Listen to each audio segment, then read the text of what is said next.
All right. Hello, everyone. Welcome back to the Theory of Life podcast. We have Aunik Ghosal with us, our fellow atheist. Yeah. So this is interesting. So I was telling someone earlier, this is the first atheist I will have had on my podcast. Is that true? It's actually true. You're literally the first atheist. So here we are. Everyone else is Christian. So, dang. Well, Aunik, I'm in the minority, that means. You're in the minority. It must be I wrong. guess. Yeah. Well, let's see here. So I have a statistic I was just going to start off with. Okay. And I want to know your thing about this. I was literally just telling you about this. And I literally didn't know this until last night. Okay? But in 2009, 77% of the population was Christian. And 17% had no religious affiliation. And 2019, 65 to 70% of the population was Christian.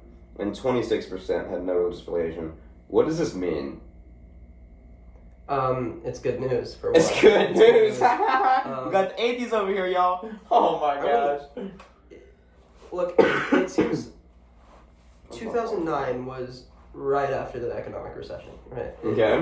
Which is an interesting place to start it. But even regardless of that, I'm not even confident that a decline in religion means to me everything I want to see in America, or if it means to me a blowback by Christian fundamentalists. Mm-hmm. Right? It could be the case that Christianity on large, like the people at the edges, right? The people who didn't go to church anyways, the people who kind of nominally said they believe in God but didn't really do anything about it. Yeah. Those people are saying, you know what, I am agnostic. I am atheist. I am wholly unaware of the presence of God. Mm-hmm. But the people who really were Christian all along, Yeah. what have you about the people who go to church every Sunday, who attend Mass and really, really talk about God and the presence of Him, might have gotten more staunchly, not just Christian, but conservative in their values. Despite that, at the very least, the progress happens on the edges before it gets to the center. Yeah. Usually the toughest part of the nut to crack is right at the core. Okay. It's easy to slice an avocado and they'll get to the side. Alright. So, I guess we're slicing the avocado. We're getting away from... Slicing the avocado, I suppose. Yeah. But the fact that... What is it? The decline is from...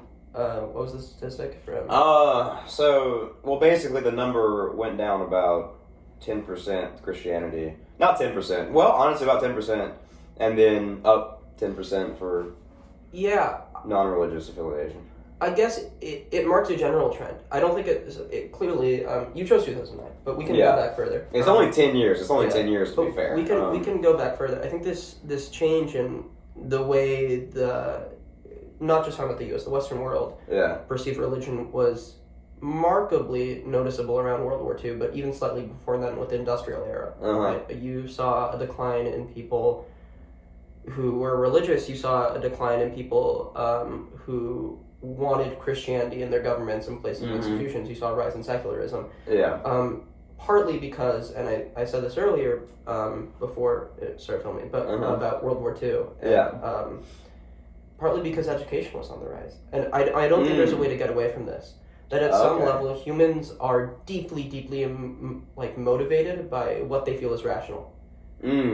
I don't think I could ask this of you, of just it's really useful. Like, imagine you were more convinced of its falsehood, of Christianity's falsehood, than you are now. Yeah. No amount of utility could bring me over, because I already don't, it's not true. Like, imagine lying to your children about it. Yeah. Imagine what in your day-to-day life, people talk about this often, like the heuristic, right? To treat every gun as if it's loaded. Yeah. When the guy breaks down your door to come kill you, you don't treat the gun if it's loaded anymore. If it's not loaded, you put the bullets in. Yeah. You do whatever if you think it's loaded, you don't take the time to check or whatever. 100%. You use the gun. When it really comes up against the hardest questions of your life, and it rubs up against what's really difficult for you, you default to what you think is true, not what you find useful. That's very interesting. Yeah, that does seem to suggest that you need positive reason to think that it's true or false. Yeah, that's very interesting. And I do quibble with the idea that it's useful at all. Is Christianity useful, Aunik? Is it useful? Is religion generally? Define religion. Define religion. Define religion in 3.5 seconds. Super easy. Just do it. We could take the broad view of it, which is a dogmatic belief structure in something higher than yourself. Okay. Right? maybe something, and you could define that of... So dogma is an essential part of religion. So. Okay. I think it is. And dogma is not necessarily a bad thing. Okay. People talk about dogma in all sorts of terms. There are dogmatic ways of thinking, and even science, there's like a central dogma of biology, right? Which doesn't mean it's false, but it describes a certain type of system of thought around the thing. Nietzsche starts, I think, Beyond Good and Evil talking about dogma and the types of dogma that philosophers fall into. And it's not just philosophy, but religion, which is heftily characterized by dogmatic ways of thinking around that which is higher than yourself, is what I probably coined the term. Usually you can ascribe things like divinity to that which is higher yourself, some sort of ultimate right or wrong, or maybe an infallibility of the thing that you're critiquing. That's why I characterize communism as somewhat similar to a form of religion. That which is ultimately wrong in their view might, well, depends who you ask, might be the state, it might be the class divide, it might be some sort of thing, but... So, is it useful? Do we need it right now? Imagine you had a chair, right? Like, with... one of these chairs. Right, imagine one leg was just significantly higher than one of the others, so it was wobbling all the time. And every so often it would kind of, like, break, and you'd have to fix it. And you sat in it every day. I mean, I guess it was useful. I guess you could sit in it every day. But if you had the money for a better chair, you want a better chair. That's fair. Okay, that's fair. I think it's probably rare to find things that people believe in, and actively live out in their day-to-day lives that aren't useful. Like, that's fair. Take the most extreme example, right? Imagine a toxic relationship between a woman and her, like, abuser. In a way, we could call this useful, but I reject to that, like, calling it a way. It's useful in the sense that it might provide her some sort of, like, sexual pleasure, depending on the maybe some form of obsession, some weird form of twisted love, whatever that may be. But I would never call it useful for a reason, which is it's there's something better and it's bad. Like bad insofar as there is things that could be better. In the space of possible movements on this. So religion's like one of those things. At some point in time, it might have been useful to archaic groups of people. Sure. As we are now, is it useful? I don't. Do we have a good replacement? That's the good question, I suppose. It's an interesting question. What in religion do you think we have to replace? Well, there's something, I don't know, we've talked about this a little bit. There's something about it that literally ties people's lives together, and they didn't find other things to do that. So religion does something that matters. And it's different than maybe an abusive relationship, right? Because the meaning found in a religion is probably different than the weird, I don't know, Stockholm syndrome you might have. I mean, who knows? Maybe it's similar in surprising ways, but the character of God is. Old Testament. I mean, someone who punishes you for not putting your absolute faith in Him, someone who constantly judges you, someone who constantly has your blind faith at times. The first atheist on the podcast, guys. I mean, I know what you're saying. It's not entirely dissimilar, even on not just on like a very fully logical, like these are the same thing. Look at the characters of the two. They talk about how the Old Testament God seems a completely different person than Jesus in a way. Even the New Testament God in some ways. This is a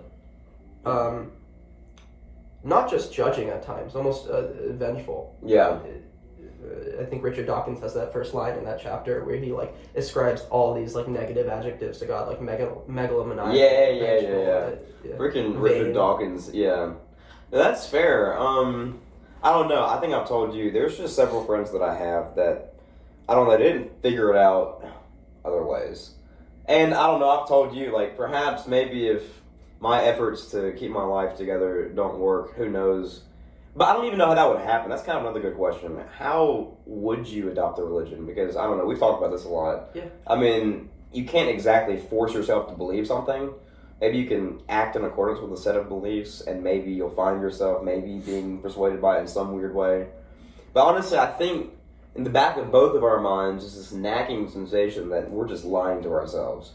Right? I was talking to my friend Ben a few weeks ago, and I don't know, there's a certain kind of person. I think he might be this kind of person. And honestly, James might be this kind of person. Other people might be this kind of person. Where like if they simply accepted something because of its utility, maybe on a naive definition of the word faith, if they just accepted it in that way, someone's going to be nagging in the back of their head. Like, I'm just kind of lying, I'm making this whole thing up. Like, we're kind of like that. I don't know if everyone's like that. Maybe I wish I wasn't like that. But I don't know. What do you think about that? I like that the people who who accept a religion as a matter of like utility, right? What background are they coming from? Well, I mean, in both these cases, they are both religious. Yeah, which is interesting. Yeah, but I mean, obviously, there's tons of people who, yeah. And before they were religious, or before they noticeably increased their faith in Christianity, what did their non-belief look like? Did it look like just I have a problem with the church? I don't know. The non-belief was probably, I don't know. It was the thing that prevented them from doing things they didn't want to do was no longer there. Right? So it might be more of a moral thing as well. So there's a meaningful side to it. There's also a moral side of it. And that might be interesting to explore, right? The moral. Because honestly, there is a sense, I don't want to say that religion is the only thing that is going to give you a moral code, because it's obviously not. Because I've obviously found something for myself that is not religious. But depending on the person, having religion removed from you, there is a sense of freedom, right? There is an absence of rules for maybe the first time. That is a reality.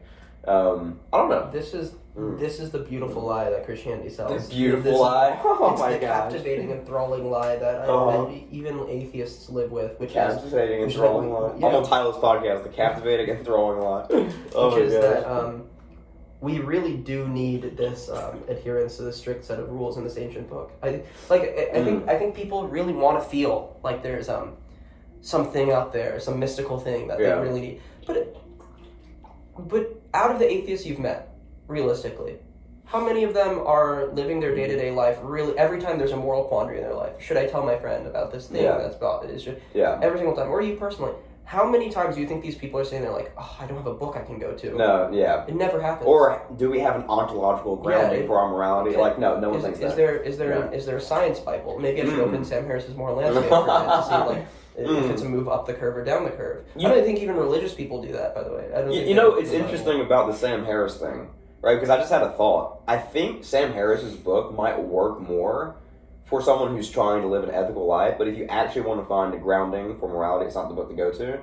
But it's kind of weird because it might be more effective to someone who's wondering, why should I be moral? Than a bunch of philosophy about metaphysics and ontological grounding, all of this stuff. I feel like that just might be more effective. I don't know. But about this lie, it's just a lie, right? Like that is the thing. These people are told by religion for their whole lives. Like I say this as someone who Chris Hitchens. I say this as someone who didn't grow up atheistic. My mom, my dad. Well, my dad wore a cross around his neck and I went growing up to Hindu festivals my whole life.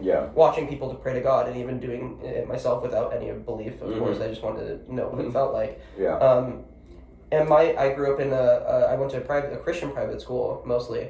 My parents were silent on the matter of God, really, and it never once occurred to me growing up until I encountered this whole Christian conversation around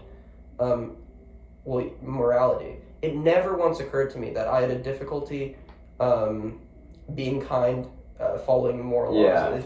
Or being moral without religion. It simply makes sense that, of course, it makes sense to donate to charity. It makes sense to do all these things. There's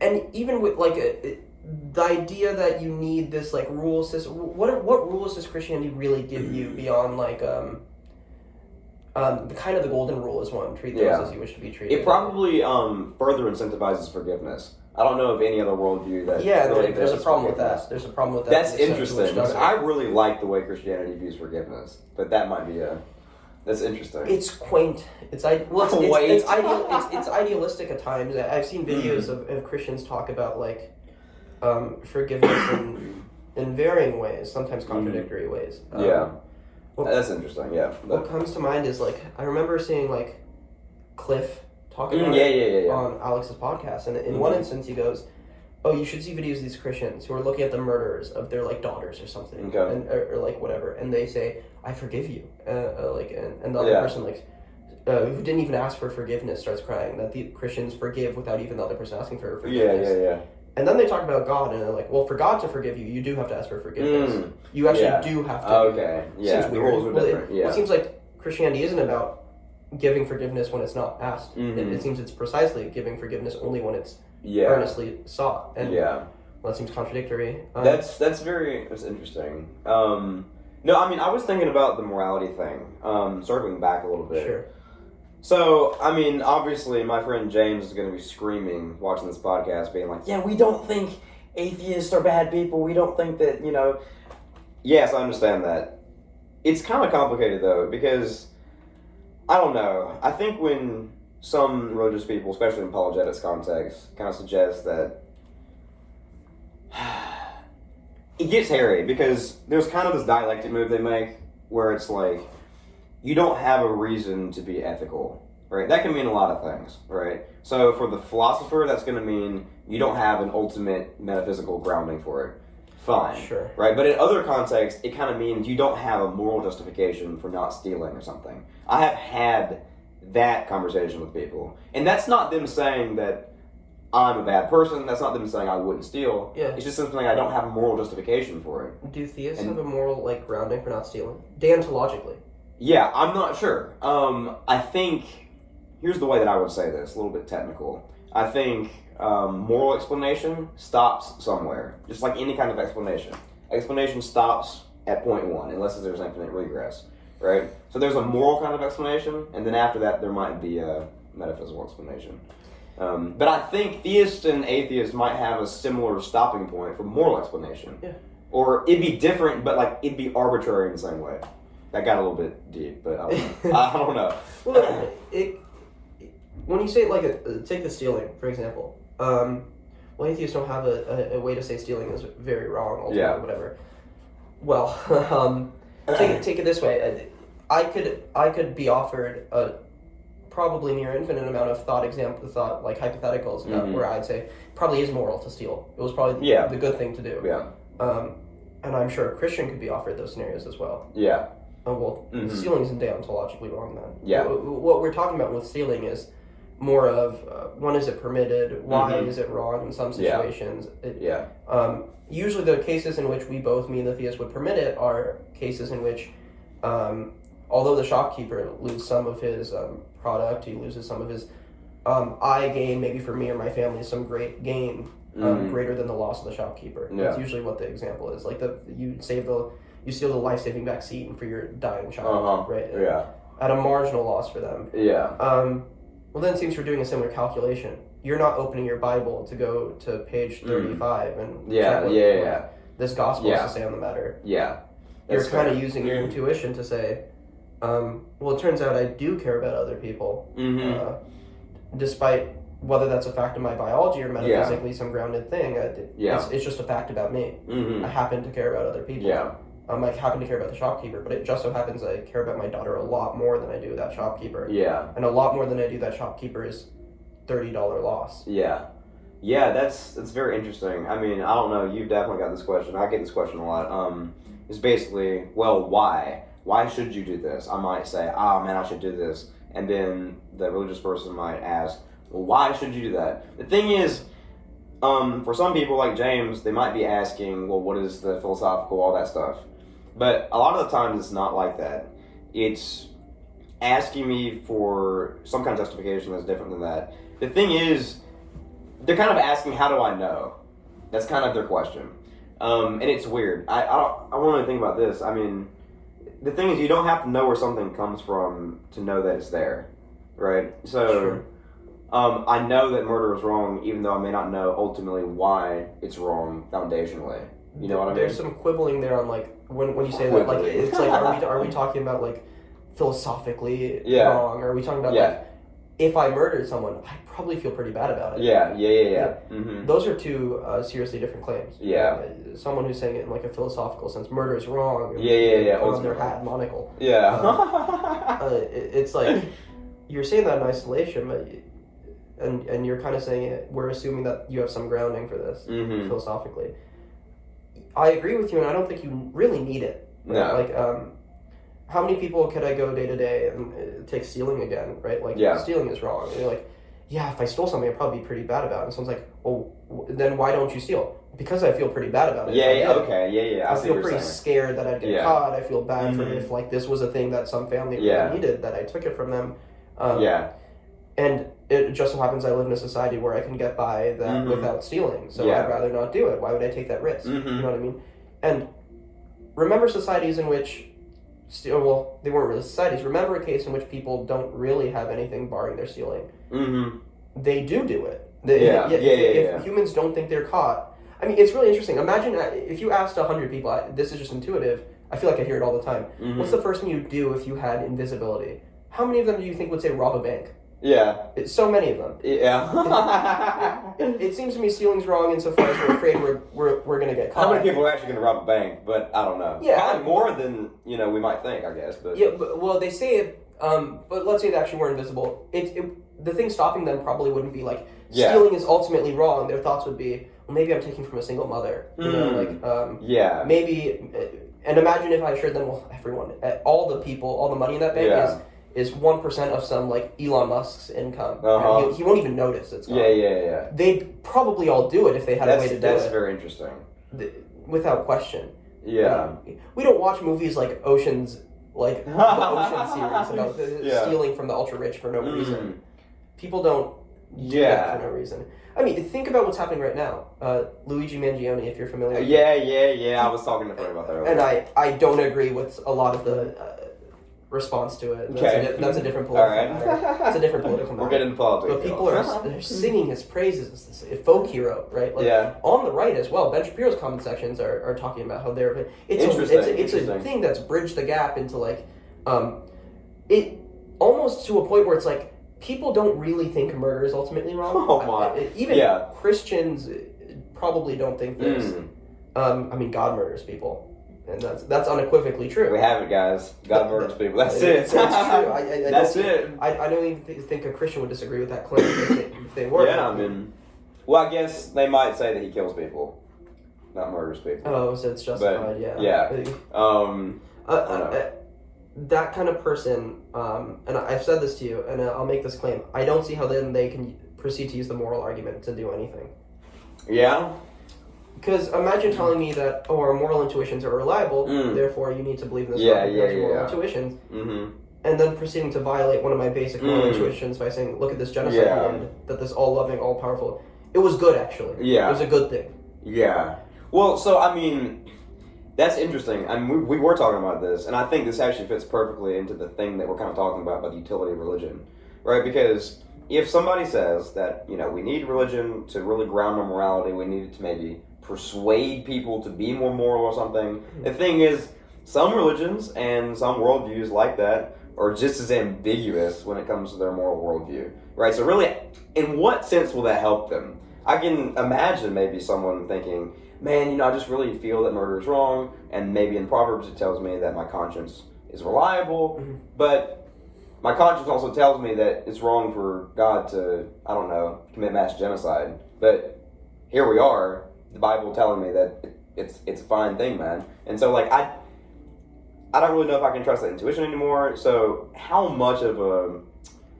if you're going to use the moral argument to get to God in the first place, and then you're going to abandon your specifically moral with the moral argument too.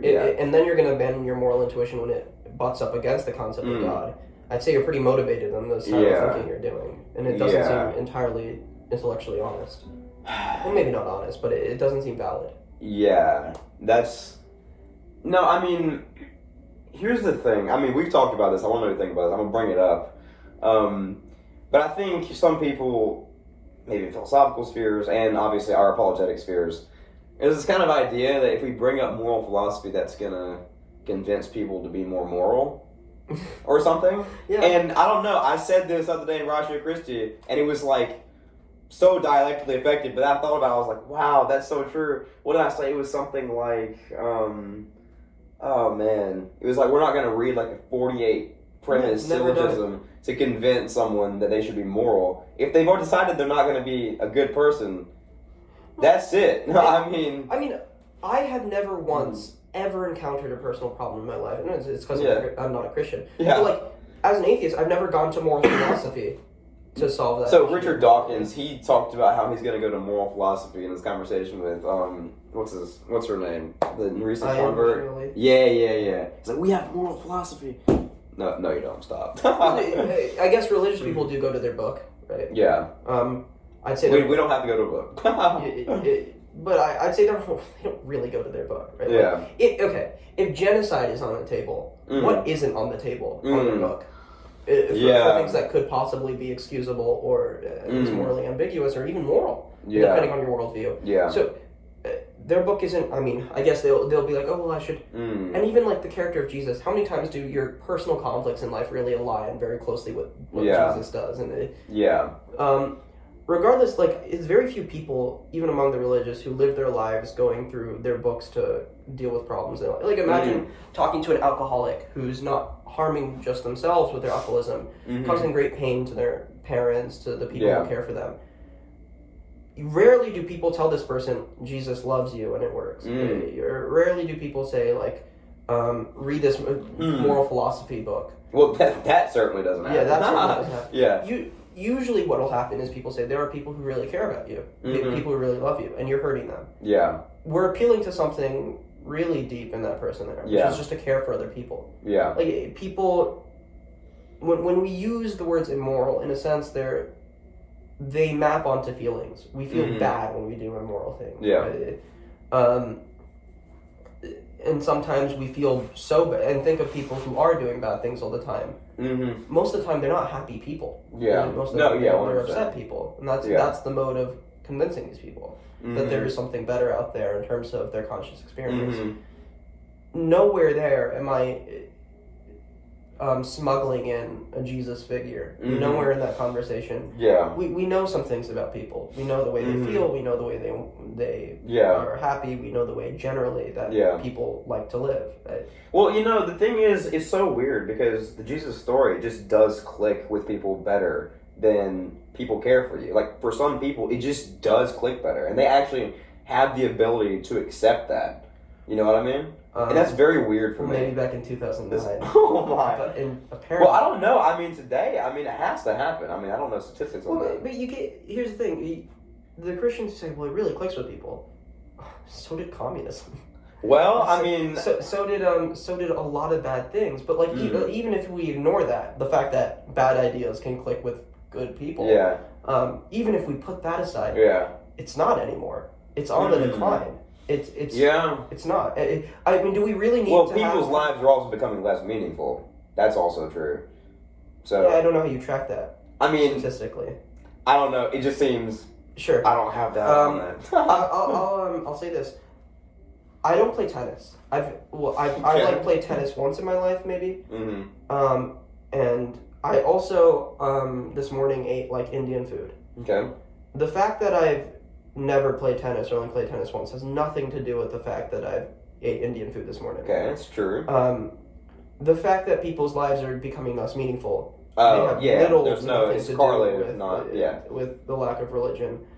I mean, to look at the change in human society and the rapid growth of technology, the rise of the internet, increased access to information, increased isolation, a COVID pandemic, and to tell me that it's actually the decline of religion, which happened slower than all the things that I was talking about. Yeah, it's kind of crazy. Yeah, if we're really going to make the claim that things are becoming less meaningful. I mean, is that true because of religion, or is it true because of something else? I wonder if those factors are also disintegrating religion. I wonder if people are less religious now because of COVID-19 and everything. Well, if you also think that religion's this like great saving grace, right? That it really does click with people. Yeah. It's kind of miraculous that as people's lives become less meaningful, they don't become more religious. It works in both ways. It's really weird because like a lot of people, they might grab onto religion when something's very difficult, but a lot of other people are just going to let go of it. Maybe it's like a personality type or something. I think my opinion on this. I don't most countries are still majoritively religious, right? But if you look on like the happiest countries on earth, Finland, Sweden, all those, they are more atheistic than we are, and they are more increasingly atheistic than we are. And they're happier. And they're happier. Is there really a meaning crisis in the way that we? This is again that beautiful lie that Christianity has sold us, that we can't live without it. that we literally will not and cannot live without it. Isn't that crazy? That is interesting. Like, we are so constrained by this mode of thinking that the second some religious person abandons Christianity, they fall into this nexus of despair and whatever. That I wonder if it's just one tool that people can use. I wonder if there's just a bunch of things, and then some people just don't find those things. You know. But like, it's not as if people are in a state of born into this world with an absence of belief systems, and they have a set of tools in front of them and they pick one. Yeah. Usually the tool is put in their hand when they're a kid. Mm-hmm. Even if, like, let's say there's 5 tools on display and one's cracked and chipped. Mm-hmm. Usually the parent picks one of the cracked and chipped tool, in this place, Christianity, puts in their hand, and the kid never questions that they're using the worst tool on offer. Mm-hmm. And this is what it is. It's really hard. It's really hard to get away from this lie Christianity sells you, in my opinion. If you are convinced that it is the only way to give you meaning. Of course you're never going to see any other way. You are blind to it. You quite literally are constrained to think. And inside the religion itself is the claim that this is the only way. Yeah, the only way to salvation. To find meaning. Yeah, and to find meaning in general. You know, all is vanity. It's like imagine you even people who were raised super communist. Imagine like you were indoctrinated in your parents. You were raised in like propaganda camps, or like actually let's take Nazis for example. Okay. You don't think even after things like the Nuremberg trials, let's say a lot of them were let free, they lived their lives thinking, I still don't like the Jews very much. They might know that the phrenology stuff was a lie. They might know the horrors that were going on in their death camps. They might disagree with the things on the end. Yeah. But they might still hold some they probably did, and would certainly hold anti-Semitic views. Yes, yeah. Indoctrination's a really hard thing to get away from. 100%. Like, if you are sold your whole life, look, you are going to hell if you're an atheist. There's no salvation if you're an atheist. The only way to meaning and purpose and happiness and love in life, the only way these things even exist is if you believe in this big white man in the sky. Then when you grow up, even if you do become an atheist, you're trapped within this mode of thinking. It is this indoctrinative, dogmatic belief structure, which is so crippling to the way people think. And this is what I'm saying. And take it with a grain of salt. It is one person. Take it with a grain of salt. I did grow up completely experiencing religion, and not even in my parents were never pressured me into atheism. But never once have I it was so weird, and I still find it weird. And that's the reason I speak like this. That people really talk like that. Even atheists, talk like this. Talk like what specifically? Richard Dawkins talks like this about cultural Christianity. So parents sometimes will say that we need something to replace that. Without religion, there's a crumbling of meaning and purpose in life. Even Alex O'Connor sometimes says stuff like this. That's only true because we've been so ingrained in part, and this couples with the Christian claim that the Western world's framed and modeled onto Christianity. In some way it is, because we cannot for some reason think about the fact that we can live without. To be fair, if you use a crutch for a very long time and it goes away, what else are you gonna do? You're just gonna fall over. So here's the problem. It's like you used a crutch for a very long time. Someone fixed your foot, and now you can walk. But you're so used to using the crutch that you're pretending you have a limp. Well, so that's freaking crazy. Who fixed the foot?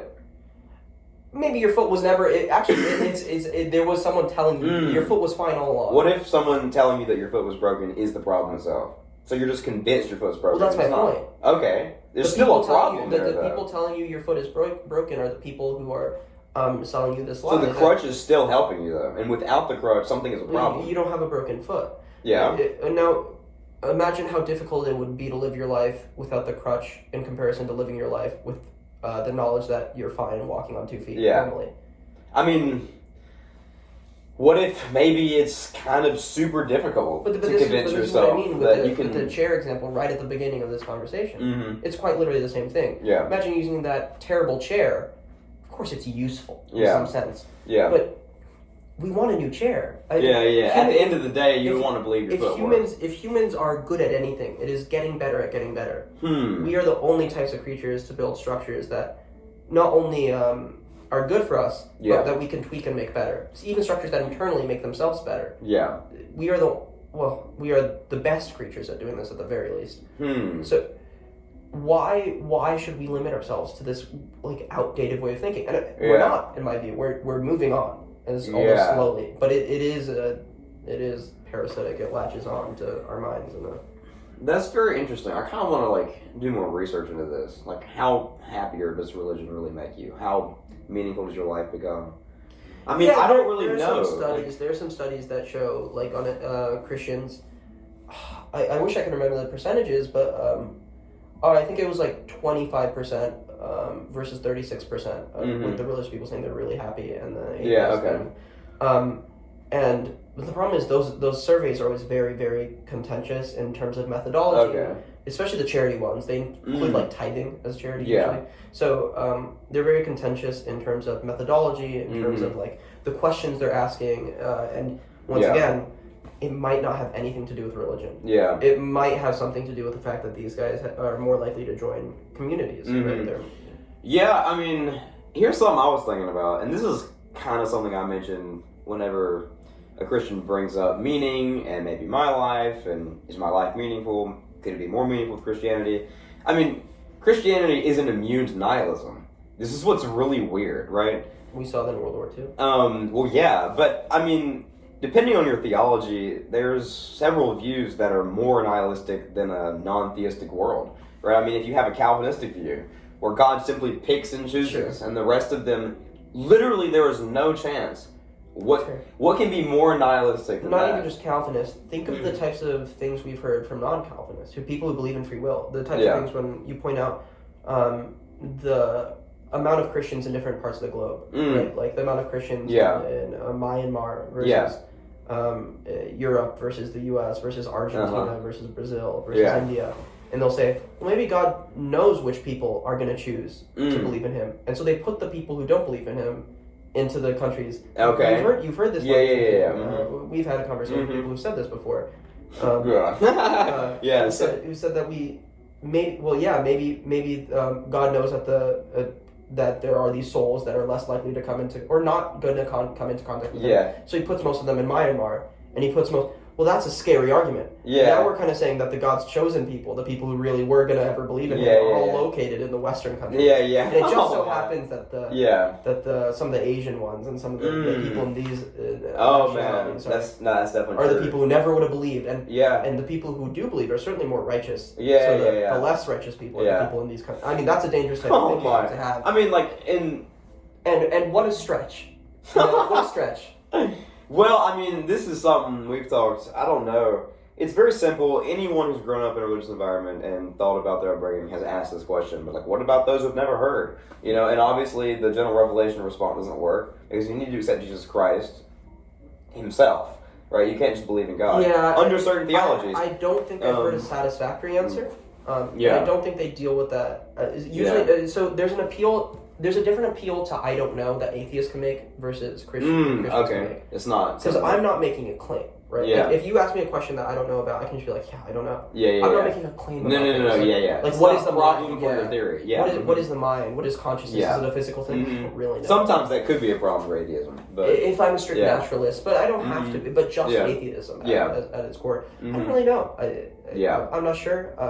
But imagine saying there's an all-loving, omnipotent God, and then there seems to be an internal contradiction. And then when I ask you about the internal contradiction, you say, I don't know. Well, the internal contradiction's still there. We need to... It's something to solve. You need to parse that out. If we imagine having a mathematical system that didn't work, there was a flaw in it, eventually 1 equals 0, and then just saying, well, I don't know, let's just keep using it. That's not, you can't do that. It's a problem. No, I mean, there's so many weird ways. I mean, the way I think of the word nihilism, the concept of meaninglessness, is kind of very separate from any strict kind of analytic kind of thinking. It can be present anywhere. And so there's so many, at least the way that I've thought about things, if we live in a world where God exists and divine command theory is true, right? It's whatever he says goes, right? And let's say something like genocide is great, maybe not great, maybe it's minimally permissible, right? In certain circumstances. We live in a deeply nihilistic, meaningless world. It's something like that. Right? I don't care if you have eternal life after, although that kind of might, count on the scales a little bit. But it's also this genocide's good because it was a judgment upon the people who sacrificed their children. People. Well, then how do you know that any murder, if a guy murders someone else, take the healthcare guy. if you reject that murder, how do you know that wasn't God delivering his judgment? Yeah. How do you know? You can't say that about any... If this genocide's on the table, you aren't God, I'm not God. Yeah. How can you be sure that any murder isn't... How can you be sure that the acts of World War II, which went completely unstopped, like the Kristallnacht happened, the world saw, nothing nothing was done. The Holocaust happened, and 6 million Jews died, 12 million innocents died. We can talk about communism, how many people died there. Yeah. How do you know that these weren't divine judgments on groups of people? You can't know. Yeah. Like, there's no way to know. That's fair. Unfortunately, your book stops somewhere around a couple hundred years after. Zero. Yeah, I mean, another thing I was thinking about, C.S. Lewis talks about this, and it's very tragic. He was talking about when he was grieving the death of his wife or something. Sure. And he's talking about how it's really terrible that he probably lives in a world where this was necessary for his growth. That kind of thing, you know, like God would do this kind of thing to someone so that he can grow them. And that's so interesting. And, you know, obviously there is a sense in which it's meaningful for these terrible things to happen. But, you know, I suppose when you invoke a God, it becomes complicated because it's kind of like a father and a son relationship. And that complicates the thing. And so it's not obviously a meaningful thing. It's kind of like, are you trying to harm me? Like, you know, it becomes personal all of a sudden. Yeah, I said this to you. I think there's two reasons the problem of evil is escaped easily in a philosophical sense by people.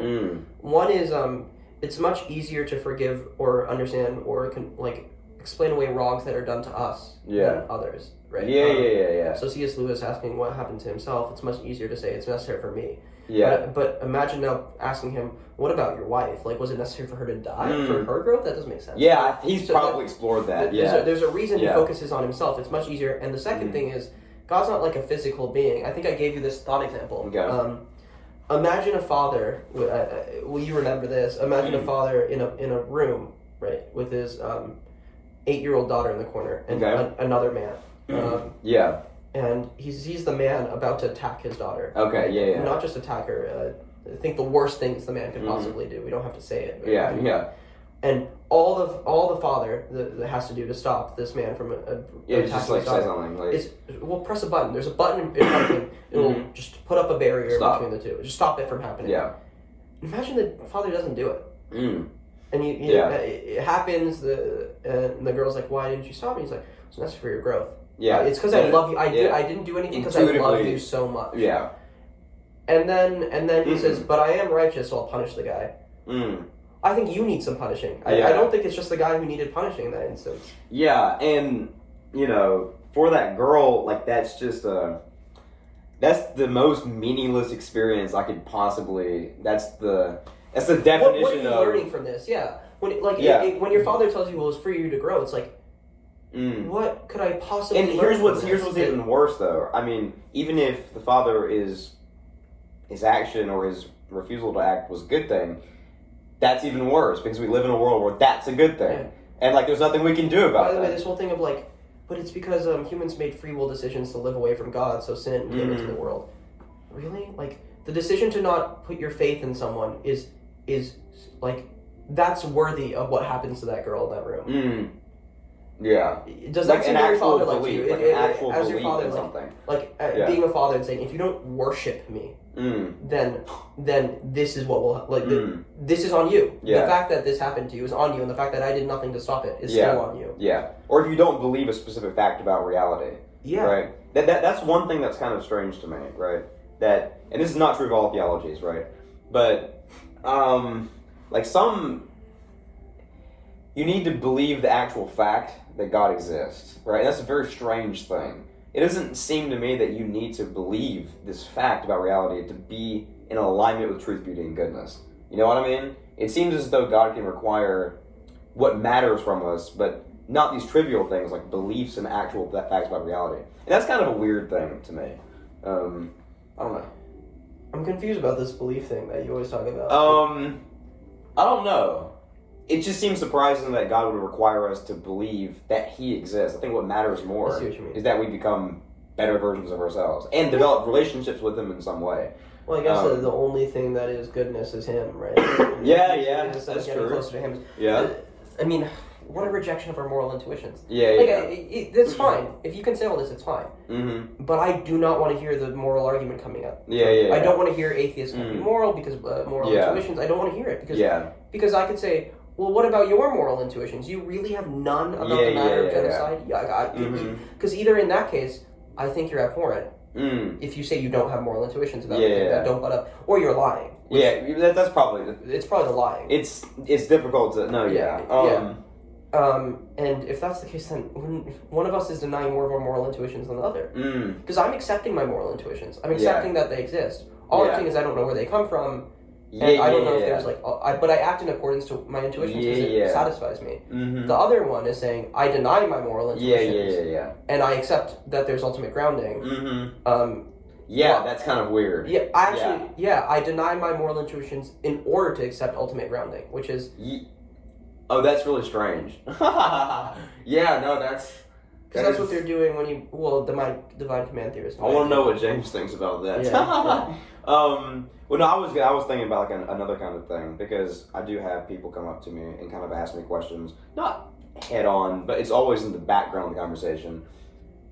Where do you find meaning? Especially when I'm struggling with something and I'm going to a friend about it. The background kind of vibe is we both know what Wade needs to do, and we both know what my opinion is about that. And the thing is, and I don't necessarily mind that. It's complicated though, because that assumes that a period of time in my life that may be difficult means my worldview is nihilistic, and that does not mean that. That would be like me going to a Christian and saying, yeah, you've had times of darkness, right, where you didn't feel like God was there. That just means your religion is just false. It's like, no, I mean, come on. Worldviews aren't going to be perfect all the time. We're not going to be feeling great 100% all the time. I mean, other than mine, but... Yeah, well, but I don't know. And so that doesn't mean that my worldview doesn't have the tools to produce meaning. Because I absolutely think that it does. And zooming out, I feel like I've definitely... built something that matters. Yeah, I think if we look at people who are truly divorced from this conversation, imagine a kid who's learning to play the violin, and they go to their first recital and they play like a really good piece for the first time, and they play it well, and everyone claps and stands, and they feel super happy about it. Yeah. Now imagine going up to him and saying, where do you ground that meaning? Do you really have meaning in your life? Yeah. Do you really have ground? And the kid's like, I don't know. I just like it, man. I'm happy that they're clapping. Yeah. I feel happy, and they're like, give me a justification. Yeah, but what's your ultimate grounding of that kind of thing? It's like I don't care anymore. Meaning has nothing to do with ultimate grounding. It has nothing. I'm gonna go talk to new people now. No, 100%. That is not. And sometimes we lose meaning, and it's not because we lose ultimate grounding. Usually, it's usually because something else happens. Which is the kid fails his violin recital. And most of the time, it's there to make your life more meaningful. Yeah. Imagine going up to the kid and being like, why are you unhappy that your violin recital went terrible? And he goes, because I lost the ultimate grounding of my life. Yeah, no, 100%. God doesn't exist. You'd be like, what are you talking about? That's weird. Yeah, no, 100%.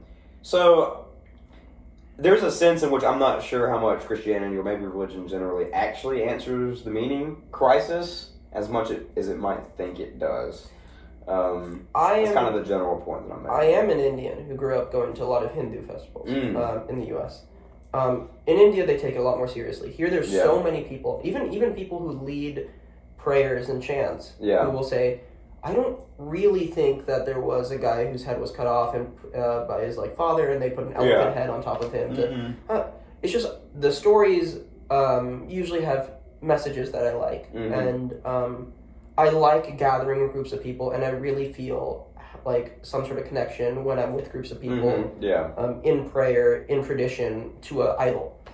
I don't have a problem with that kind of statement. Because what you're telling me is, I like the traditions, and I love it. I love Holy Festival. I love throwing colors at people. I like Diwali. I love the dancing. I love the eating. And I love the moments of quiet solitude, of thankfulness, of gratitude towards whatever it is that brought you here and gave you happiness in the community. Yeah. And then you ask them about the gods, and they're like, well, I don't really believe in it. It's more of like a way of being. And it's interesting. And then I look at it to talk with people like you who grew up in Christian backgrounds, and it's like, people are so convinced that they need to believe in God. They need to believe in God for this meaning thing, to even a spiritual meaning to come about. Yeah. And it's almost such I hate saying stuff like this. It makes me feel way more like lefty than I am. It's such a Western way of thinking. Okay. It's such like a Christian way of thinking. Yeah. That's fair. It's not true. It's just not true. People. This is why I'm very. Of course, this isn't true of all. Go back to India. They take Hinduism very seriously. Mm-hmm. Yeah. Even religious people here, some of them take Hinduism very, very seriously. Yeah. Mm-hmm. But I'm saying about the people I've met. My mom is an atheist who attends these things and loves going to them. And it's like I'm so much more sympathetic to these types of polytheistic religions now than I am monotheistic ones. That's interesting. They're so much less oppressive in nature. They're so much less demanding. And they're so much more, in terms of meaning, they offer so much without taking away anything. You don't have to deny a single moral intuition to gain meaning from it. You don't have to... and it's like, when Christians this God thing is the thing that gives you meaning. This ultimate grounding. Yeah. Well, look to these people. They don't really even believe it. What gives them the grounding is community. What gives them the grounding is... a group of people who is a great sense of gratitude that they can direct somewhere. What gives them a meaning is... I was about to ask, how do you define meaning? What are your necessary and sufficient conditions for meaning? And purpose. At some point in language, you get to definitions that are just you know what it is. Yeah. It's that feel, we start giving examples. It's that feeling you get when you that's all you can say. But meaning... what do you have to do to live a meaningful life? I don't want to sound super Buddhist. We need Karthik in here. There is almost a 0% chance in my mind that there's one way to live a meaningful life. No. Yeah, not one way. I have talked to people who I think I've given opposite advice for them than I would most people. Is there one unifying factor between all of these different ways to find meaning? Or are they just completely disconnected? There has to be some sort. We're humans, right? You and I look completely different. Yeah. You're white, I'm brown. We have different hair. We have different eyes. We still probably like pizza. Most humans probably like pizza. Yeah. I love pizza. I don't eat it, but I love it. Vegan, but vegan pizza. Vegan pizza. We both probably really enjoy. You can't have ice cream, but when you did eat ice cream... Vegan ice cream. I mean, there is vegan ice cream. Sure, it's worse. It tastes so great. It's amazing. I love it so much. Yeah, when you have nothing to compare it to. You don't have to quibble on them. No, it's amazing. Anyway. Agree to disagree. Okay. Get off the podcast. How we're doing. That's it. But, both of us probably really like shooting the shit with our friends. Both of us probably like laughing at good jokes and someone makes. Both of us probably... like the idea of having a single partner and or maybe I might not want to get married, but both of us at least like the idea of dating people. We like the idea of talking with people. We like the idea. So certainly there are things that we can point to people and say, well, they're common trends, but I might be the type of person that in my conversations, I'm super maybe assertive, right? And confrontational. I can't hear something that I slightly disagree with and let it be and just hear someone's feelings. I have to let them know that, no, you're wrong. And this is hypothetical. I don't think I really like this. I'm somewhat like it, but... and then maybe the advice I give myself is, you know what, you don't have to do that. It's okay. People can have different views on you and these kind of things without being wrong factually. But then maybe there's someone who's very, very non-assertive. What's the word for this? I'm not sure. Yeah, I don't know. They let themselves get ran over. I don't. Doesn't matter. I don't know. They get what I'm saying. Yeah. Anyway. There's the type of person and to that person you probably say, no, you do need to assert yourself. That is the way to have more meaningful relationships. I gave opposite advice to these two people. Insecure. But there's a unifying factor here. At least they're talking to someone in a certain way that changes them into being more relational with people. They're able to communicate with people better, and hear people better. Yeah. So perhaps community might be. Yeah, but then there's also the oddballs, right? There's also the people... Yeah. This is the minority of people, and there is a sense in which we don't need to talk about the 1%. Yeah. But they do exist. There are the types of people who probably don't need to spend that much time in even one-on-one groups. They probably would rather just be by themselves. Yeah. 100%. It's hard to know. I think with most people, you should probably do... There's a good reason we have developed, ideas about what makes people happy. Right? Yeah. Yeah, I mean, I don't know. I mean, I was thinking about this. Like, it seems kind of obvious, but it hit me with a lot of power of the day. There's something super subjective about finding meaning. Like, we kind of talk about meaning as if it's a thing that we can find and then we can scientifically analyze how to find meaning. It's like, what the freak are we even doing? Yeah. Like, it could be so different from person to person. And even in one person, meaning could be way different at one point in your life than it is at a different point in your life. And it's so radical, you know? And so I don't even know if it makes sense to say one thing is the solution to this meaning crisis. And it's like, I don't know. Yeah, the solution is to find God. Yeah, I mean... Really, like if I let's say this is I saw a TikTok. This is the lowest bar of evidence.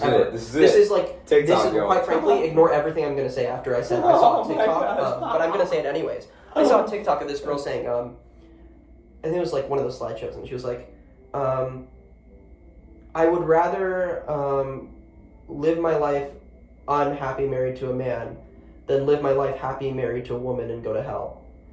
And because she thinks lesbianism is different to God, and regardless of whether you think Christianity says that, regardless, if belief in God was the ultimate road to meaning, this seems weird to me. Yeah, I think the best road to meaning here probably would have been to ignore the God stuff for her and what makes her happy, like find a nice woman and settle down. That in combination with getting rid of the value against homosexuality, I suppose. I think that's probably what really got her. Was violating a value that she had. There's a serious conversation to have about how useful Christianity is, how great it is, while ignoring the fact that there are people out there who still are against gay marriage. Yeah. Not just an insignificant. Ben Shapiro and Charlie Kirk say that they have secular reasons to be against gay marriage.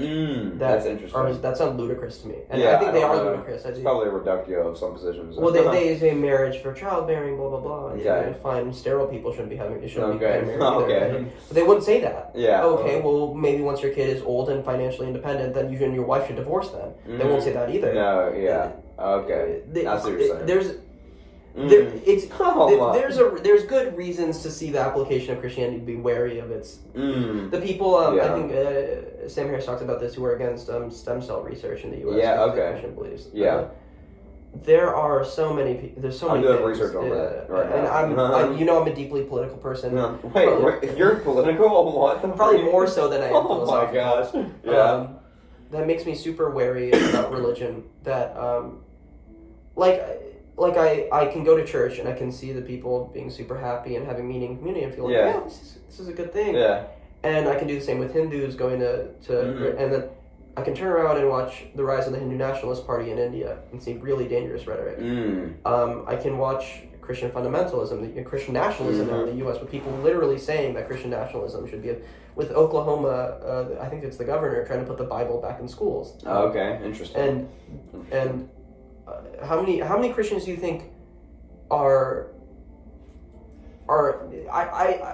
not just silent on the matter, but secretly like that? Yeah. They really think, well, our country was founded on these values. They should be in our books and in our schools. Yeah, that's definitely a thing. Yeah. And so it's all this conversation about utility. If we're really just talking about utility here. Yeah. I mean, we can talk about it, but we have to include then the effects it's had on our country politically. Yeah. No, this is kind of very different. Changing topics a little bit.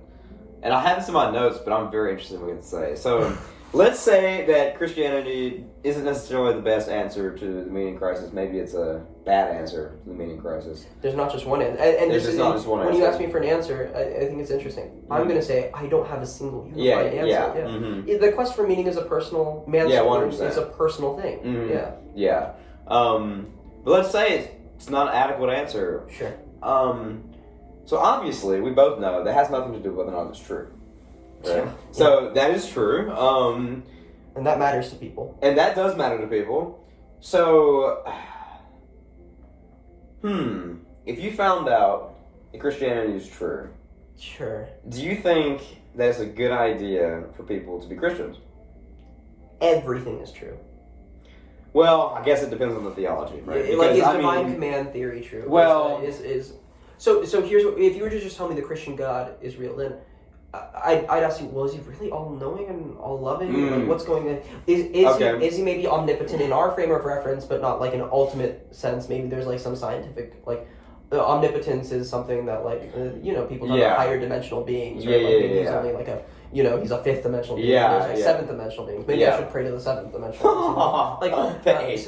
So we say Christianity is true. We have a lot of things to get. Yeah. But if it is the case that this is just the most powerful being ever, it's the source of all good, it's everything it's cracked up to be, then yeah, I probably would have to be like...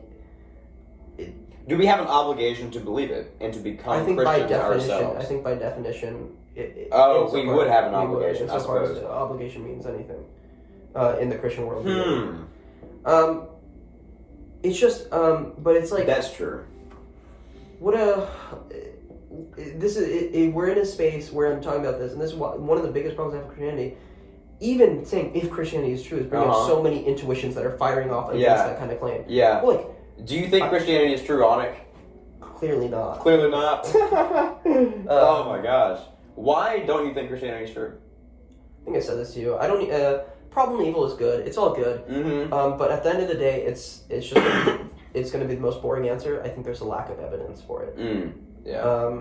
There's no evidence for it, and then branching off to secondary things like the problem evil, things we see in the world that we wouldn't expect to really see under Christianity. Productively. And just like I've said this to you, it's again captured our way of speaking. It's we are quite literally, and people aren't going to like this characterization, talking about a book written 2,000 years ago. About an event that none of us have really seen, and about mystical things that really aren't scientifically verified. And we're talking about these things like they're facts in a book that tells us that there was like a talking snake. There was all very mythological, and the same book that has strong similarities to earlier Sumerian religious texts. I mean, is that just a coincidence, or do you think there was some rehashing of oral tradition there? I don't think there's a world in which you show this to a person who's never encountered religion in their life, just a person in a vacuum, and they believe it. They probably go, like, imagine just raising them with the basics of education, like critical thought, how you should make good arguments, just nothing to do with religion. And then showing them this and being like, most of the world believes in some sort of form of this kind of religious type of thinking. They would probably go, what? Yeah. Where? Yeah. It's just odd to me. It's fully... And this, I understand this isn't getting into the analytical... people are going to have analytical arguments, but just on like a vibe level, I guess. Yeah, no, that's fair. It's such a weird... As an atheist who never really has gotten... I don't think I've ever gotten closer to God in any sense. Yeah. Not for lack of try. I think I've tried, but I don't think it's ever a step. I've moved even a step closer. So this is a weird question. I was talking to James about this the other night. What is more important, truth or goodness? The pursuit of being a better person or the pursuit of truth? Maybe we don't have to restrict it to being a good person, but maybe we could say what's more important, pursuing a life of meaning or pursuing truth? Now, truth can be meaningful, right? But you can also devote your entire life to truth, which does make your life less meaningful than it could be because you're not having relationships and all that stuff. Yeah, I think this question to me sounds something like this. What's better in life, becoming a violinist or becoming a Nobel Prize winner? And or a well-rounded person that isn't fantastic at any one thing. If I said that to a kid who loves the violin, he'd probably say the violin, and he's probably right about saying the violin. Yeah. If I said that to a young Richard Dawkins, I assume he'd probably be like, science. I want to study science. But neither of those are wrong. There's not an ultimate. That's what I mean. And this might be postmodernist. No, postmodernism. Oh my god. There's not like an ultimate hierarchy of things that are better or worse. Right? It's not that the. I've always rejected this, that the scientists are better. They're more important than the artists. I think so. I'm sorry, y'all. I'm sorry. I don't believe that. Well, what is better except your own application of your own standards on others, right? If all that gave me happiness was learning the violin, and I hated sitting in science class. then I couldn't care about science. Yeah. I'd only care insofar as it delivers me like the next iPhone, maybe. Maybe like creating art, maybe drawing, painting is that which gives me joy. Mm-hmm. What a weird thing for me it would be to say that I should have pursued science instead. Why? Yeah. Why would I do that? Why? Well, I suppose the answer might be because you might be happier. Well, you might have more meaning. So if it is the case that it is better for you, then I agree. Yeah, 100%. Yeah. But are we really saying that there aren't people out there who would? I think I think it's actually probably true that most people would rather do art than science. I think that's probably true. Yeah. Mm-hmm. Most people would probably rather become famous actors or work creating or doing than they do sitting in a lab with C++ learning physics and math equations. You know, one thing I'm thinking about. Say this as a physics student. You said physics. Got to Harvard too. No, so the thing is, it's entirely possible for someone to lose touch with the artistic side of art, and it's really weird.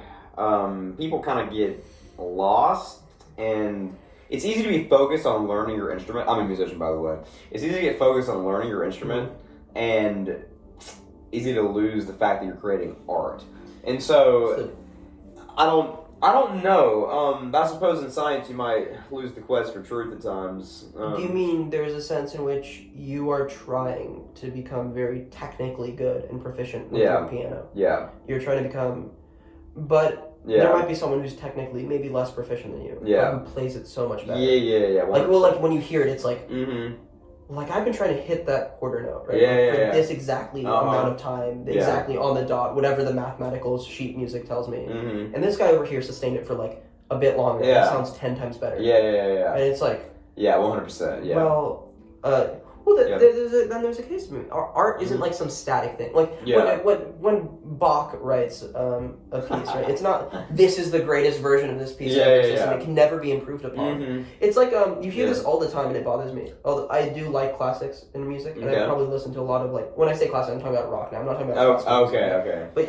But they'll like hear a remake of like a classic song, and they'll be like, the original's so much better. And I guarantee you, most of the time people say that, they do it without even listening to the new version. 100%. They just say it. You just say it. I played, and I'm not saying which one's better. I'm not going to say that. I played, like, Frank Ocean made this song called American Wedding, which is, like, remade his version of Hotel California. And I played the first 5 seconds of it in my car, and my dad, without listening to it, said the original's better. And I'm like... yeah. You have no idea, man. You have zero... You have not given this an ounce of thought to which one you like more. Yeah. And I'm not saying which one's better. I'm not going to put my... Well, I mean, I don't know. I'm just thinking. I don't exactly know I brought up that music thing. But it does seem to me that some things can be more meaningful for others than other things. Of course. But, like, of course. Imagine saying that, like... It seems obvious to me that there isn't one path to meaning. Yeah. And it's 100%. But I'd say Christians kind of reject that intuition too. Yeah. They kind of do. Like take world religions that don't reject that intuition who just say that there are multiple paths. I mean, I don't even know if I would like say it's an intuition. I mean, it's just kind of experience. Right? Like we just know that there's like 14,000 ways to find meaning. Sure. I love cooking. Yeah, but I also really love writing. Yeah. Both seem like meaningful activities. Yeah. But then I guess there might be a framing of this, right? Where Jordan Peterson says both those activities are a movement towards God. Yeah. Oh my gosh. You're a Christian now. You're literally a Christian. That's it. Oh, you like art? Yeah. You're a Christian. Full stop. Yeah. Your atheism is done. Yeah. Like I mean, that's it. I assume you'd say even the artists who markedly moved away from Christianity and religious writers, like people like Kafka, people like Camus, probably say that even they're going towards something religious. Yeah. It's semantic. So I know that you really love Jordan Peterson's Christianity. So you tell me everything you love that. I don't hate it. I swear, Jordan, I don't hate it. I have a problem with it. Okay, you have a problem with it. I think everyone has. In case he watches this. That's so funny. I think around 2 years ago this would have been a novel statement. But now I feel like it's become so popular I don't feel like cool at all for saying this. Okay. It's just a semantic game. Like, it's a articulate for the audience what we're talking about. Well, you present to me Jordan Peterson's Christianity. Oh my gosh, there's no way I can do that. He's always hovering over the waters, right? Like, yeah. Cain and Abel. It's still happening. It's happening right now. Well, no. So the idea. Did Hamlet really see the ghost of his father? Hamlet still is seeing the ghost of his father. He is absolutely. Every time it's read in a 12th grade English class, Hamlet is literally. He's right there with us. Hamlet is talking to the ghost of his father. 100%. No, I mean the thing is, it's complicated because Peterson reads really good literature, and he stretches the definition of the word real and truth. And we all read good literature. Yeah. And so he basically says it's true and real. It gets complicated when people like Alex ask him. They say, did he actually rise from the dead? Did Jesus rise from the dead? And Jordan Peterson, might say something like, well, what do you mean by the? What do you mean by Jesus? And what do you mean by... And it's like, okay, fine. But... You know what Alex is asking? He's asking the question. So he posed this to Peterson in the podcast. It's a pretty big moment. He said, if you had like a camera outside the empty tomb, like would he walk out the tomb? And he said something like probably yes. I think probably so. Yeah, and like that's the closest anyone has ever gotten Peterson to acknowledging like an actual bodily resurrection. Yeah, but he won't get down to the bodily thing. He won't ever get down to whether there really was. No. Yeah. So by the way, I don't think it's the closest. You should. Someone got closer? Well, the Matt Dillahunty thing with him was... I don't know if I saw that. I don't think Matt Dillahunty wasn't close to making him admit something, but he was very good at making Jordan, seem like he was very out, Oh, okay. But here's what I think everyone talks about, I think we know that, everyone really... It's not unique for me to say that, he's messing with the words here. He means something different. Mm-hmm. So I'll say something else. Where's Jordan playing this game when it comes to other world religions? He says, well, Christianity is like a Jungian archetype that attaches itself to a form of the mind, right? Because it adapts itself to the conscious experience of human creatures, right? Yeah. The form of the dragon is or the archetype. I guess he doesn't value other religions. Is that which is a predator. Yeah. Well, Christianity's on the decline and Islam's on the rise, so you better start talking about your Jungian archetypes when it comes to Islam. Well, maybe he just doesn't. I don't know. He and what's her name again? Hirsi Ali. Hirsi Ali. They might have a really good conversation about that. I would watch that because she's an ex-Muslim.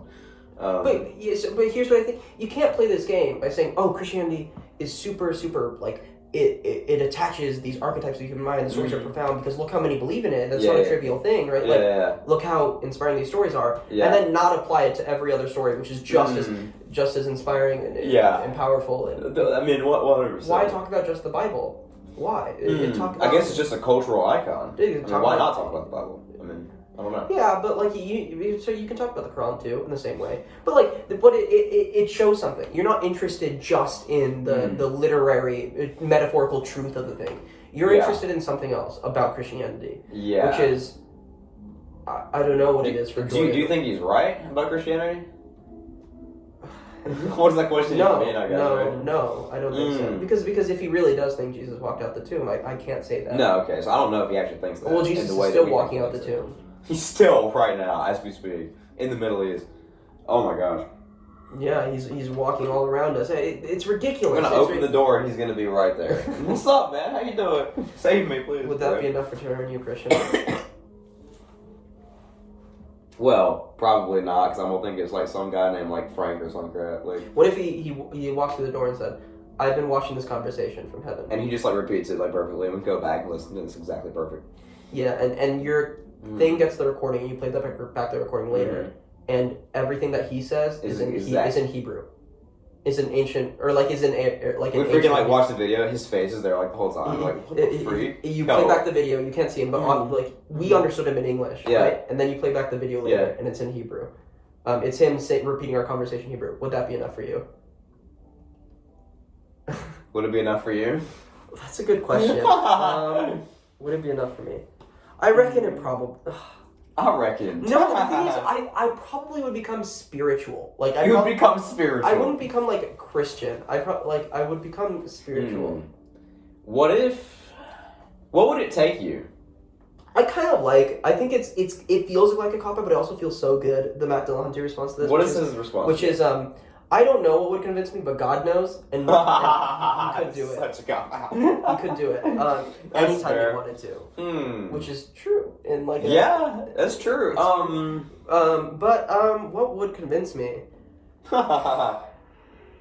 Apologetics, Plantinga's argument. No, against naturalism. If some time traveler came to me, like with sent a you a time video, machine, opened, and he's like, "Look, come with my machine. Let's go back," and we go back to the year 0. like whatever, like 20 or like whatever he died or whatever.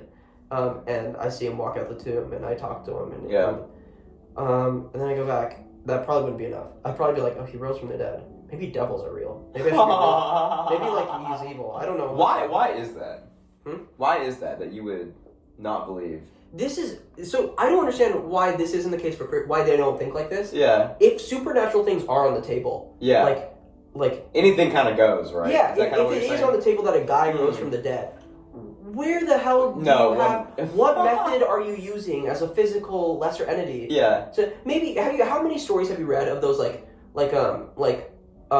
holy warriors fighting against the warriors from hell or whatever? Yeah. And it's like 100%. And then that would just make sense. Or like the Good Place. Have you seen the Good Place? Yeah, I've seen part of it. At the end, where they realize they're in the bad place.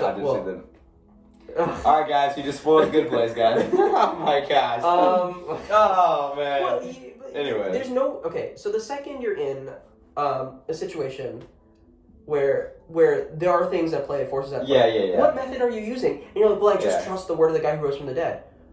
Well, that's dangerous. If you just go around trusting the most powerful person around, is that really a good idea? Imagine if we did that today. Imagine people do that. Imagine we just went around trusting the richest guy around, or the guy with the biggest military.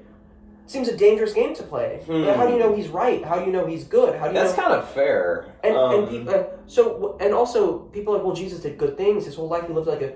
If I was the devil and I really knew that people cared about, like, I don't know, helping people, blah blah, and I wanted them to worship like. In a way. And I would send a guy who did really great things and didn't have a spot on his record, raise him from the dead to convince people, and then have them worship me, otherwise they go to hell. Like, that's the intelligence strategy. So what method do I'd probably believe in something. Yeah. I believe in, like, I probably might even pray to whatever it was, just out of fear. Just out of fear. Okay. Just out of, like, even if this is a devil, I don't want to be tortured eternally by it. It clearly has more power than I do. But I think the devil would know that I was being disingenuous. Right? Freaking devil, man. So like here's the thing. That's what I'm saying. And I don't see a problem. I don't see a single argument that counters this line of thinking. No, I mean, there's an inherent plausibility to it. There's a sense in which it kind of opens Pandora's box, so to speak. That's kind of fair. I don't even think it's just an inherent plausibility. I think no one really talks about this gap that exists because everyone's like, oh, it's obvious. If he rose from the dead, he's and it's like, you just assumed that. You just assumed that. That's all you did. And I see no reason to assume that kind of thing. Like, I think what it is, they're raised in this Christian tradition. Once again, it's that lie. It's that framework which is captured the way you think. Yeah. And so the second you get this fact, all the things that you attached to that fact before are now true. Yeah. It's like that thing that people talk about we like to think that when you get like a fact or a piece of information or a belief, you run it through some epistemological standards that you have, and you run it through these rational practices to say, okay, is this true or not? And then that's all and then you do that for every single belief you have. Yeah. Whereas what usually happens is you encounter a fact or you gain a belief about something, and you don't run it through some epistemological framework. You just kind of accept all the baggage that comes with it, without really considering that this might be true, but all the other stuff might not be true. Right? Like red pill people might get into it might be a fact that women prefer richer men or something like that, and then they might like take a mile with that. They might be like, well, it's because they're like vain and they don't care about blah blah blah, which it's not true. And not consider the other reasons why this might be happening, because now everything has confirmed their worldview, and it seems like to fit 100%. To them. So there's a danger in not recognizing that humans are very faulty in terms of our epistemological practices on an inherent level. That's fair. So when someone encounters a piece of, for many years of my life, it was like, if he did raise from the dead, I would change my view. I think I said that last year. But then I was like, am I doing that thing where, like, if I really did get this belief that I'm just absorbing all the other 100%, like, I think that's what's happening there. Because I don't see a single reason for me to take in the belief that he rose from the dead. Well, so here's the thing. So the supernatural Pandora box thing, I think it only works if you have some reason to think the supernatural might deceive you. Right? But if you don't have any reason to think the supernatural might deceive you, then if you're kind of justified in accepting I don't know how you would ever know. Well, then it would just become completely unfalsifiable, and then that's what the supernatural partially is, right? You don't have any mechanism to analyze how Jesus is coming back from the dead. You don't have any way to know it. All you know are what's happening and the effects of it, and you're assuming it's a supernatural thing. And to be fair, could be a natural thing. It could be a natural thing of which you don't know the cause of, which is another thing to say. That it could be the case it's not God at all. That by chance, of course, I don't believe this. Like if this happened, I wouldn't believe this, but it could be the case. Just to note that Jesus was a lunatic who thought he was God, died, and some crazy natural thing happened. Maybe some alien was messing with him. 100%. Maybe like once every 2,000 years, someone can rise from the dead. Coincidentally. I know what you're saying. Like, and it just so happened to be I've thought about that. Not that that's what I believe. No. But it's on the table, right? Yeah. So that's what I'm saying. There's a range of things on there's a near infinite range of things on the table here. And you are picking the choice to believe in everything because it was popular. There's no other reason. Well, that's interesting. I wonder why the naturalist explanation of every 2,000 years someone raises from the dead in a specific religion. It just seems unlikely. I wonder why that's like less likely than someone rising from the dead. Or is it less likely than someone just rising from the dead supernaturally? This whole that's kind of interesting. I said that's kind of really weird. I said this before when people make the historical argument for the resurrection. It's like, well, historians use this type of analysis to tell whether historical events happened.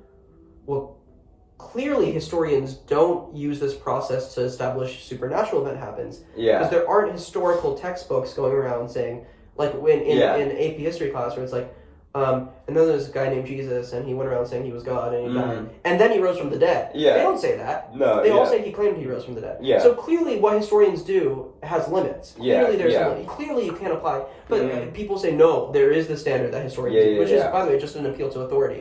Historians use the standard, therefore it must be valid under all circumstances. I don't see why. But it seems clear to me. If you're going to establish that this thing happens, and we can analyze it because these historical texts say so, it also violates some other things we know about the world. We don't know that people rise from the dead. We don't know that supernatural things happen. So it's like there are two running up types of analyses there. I think maybe the appeal to history weeds out naturalistic theories. I think that's mainly what it does. It probably doesn't substantiate a supernatural one, but at least says that the other ones are really bad. Right? They might have to use other resources. So the amount of weird cases, how many weird do you think, I always say this, how many unexplainable cases, you just look up BuzzFeed Unsolved. Weird things are bound to happen. It's not even bound to happen. That sounds like a cop-out to say, they're bound to. It is very, just look up BuzzFeed Unsolved and watch their video playlist. It's like even more. Just watch 20 in the span of a day. You could find 20 cases that you could rattle your brain and not come up with an explanation for why it happened the way it did, and what the hell they were thinking. There was that case in Australia a couple of years back where this couple randomly leaves their house, and they I think they buy a warehouse, and they don't even go to the warehouse. They and they take their kids with them, and they tell their kids to throw the phones out, and then one of the guy tries to leave, but then comes back, and the daughter. It's a really weird thing. And even now, they don't really offer an explanation for it. That's why it's unsolved, right? It's obviously unsolved. And so that's really weird, and people think it's fully ado, but it seems like a shared hallucination, paranoia. But it's even then, some of the things that happen seem. And that's not rare. There's so many cases that are. Well, maybe God's just intervening in the world. I guess. Who knows? Well, it's like some people would say that when you're but all the other natural explanations seem a bit odd. Is that?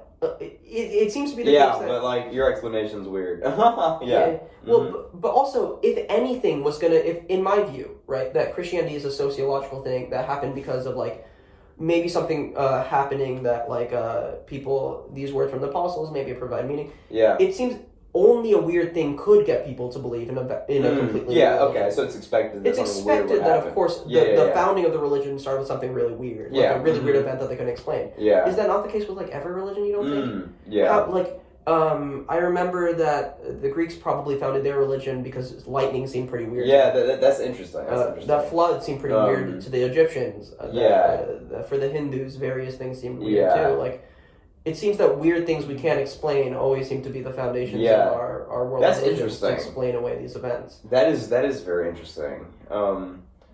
Yeah, what do you think about the 5 facts? Do you think they're explained well by resurrection or no?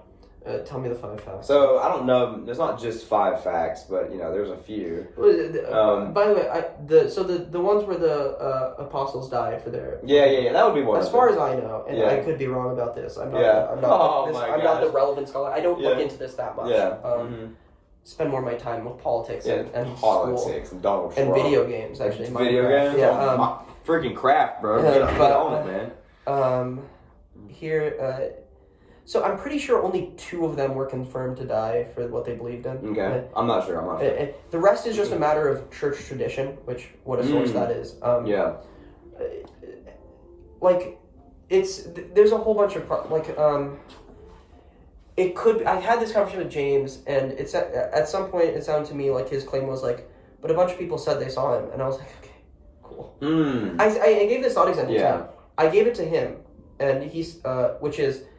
Let's say I was standing outside, or no, you were standing outside, and I came to you with Rich, and I said, and 500 people were with us. Yeah. And I said, and you right now, I sliced Rich's head off with a large claymore sword. Okay. And he fell to the ground bleeding out, and people were yelling, screaming. Yeah. And then he magically, his body stood up, reattached his head. Yeah, and that's it, full stop. Took the sword, cut off my arm, and then reattached my arm to my arm. And then 500 people came up with us and said, yeah, we all saw it. Yeah. We all saw it happen. Yeah. And they all just said that to him. And he asked them their stories, and they all lined up with our story.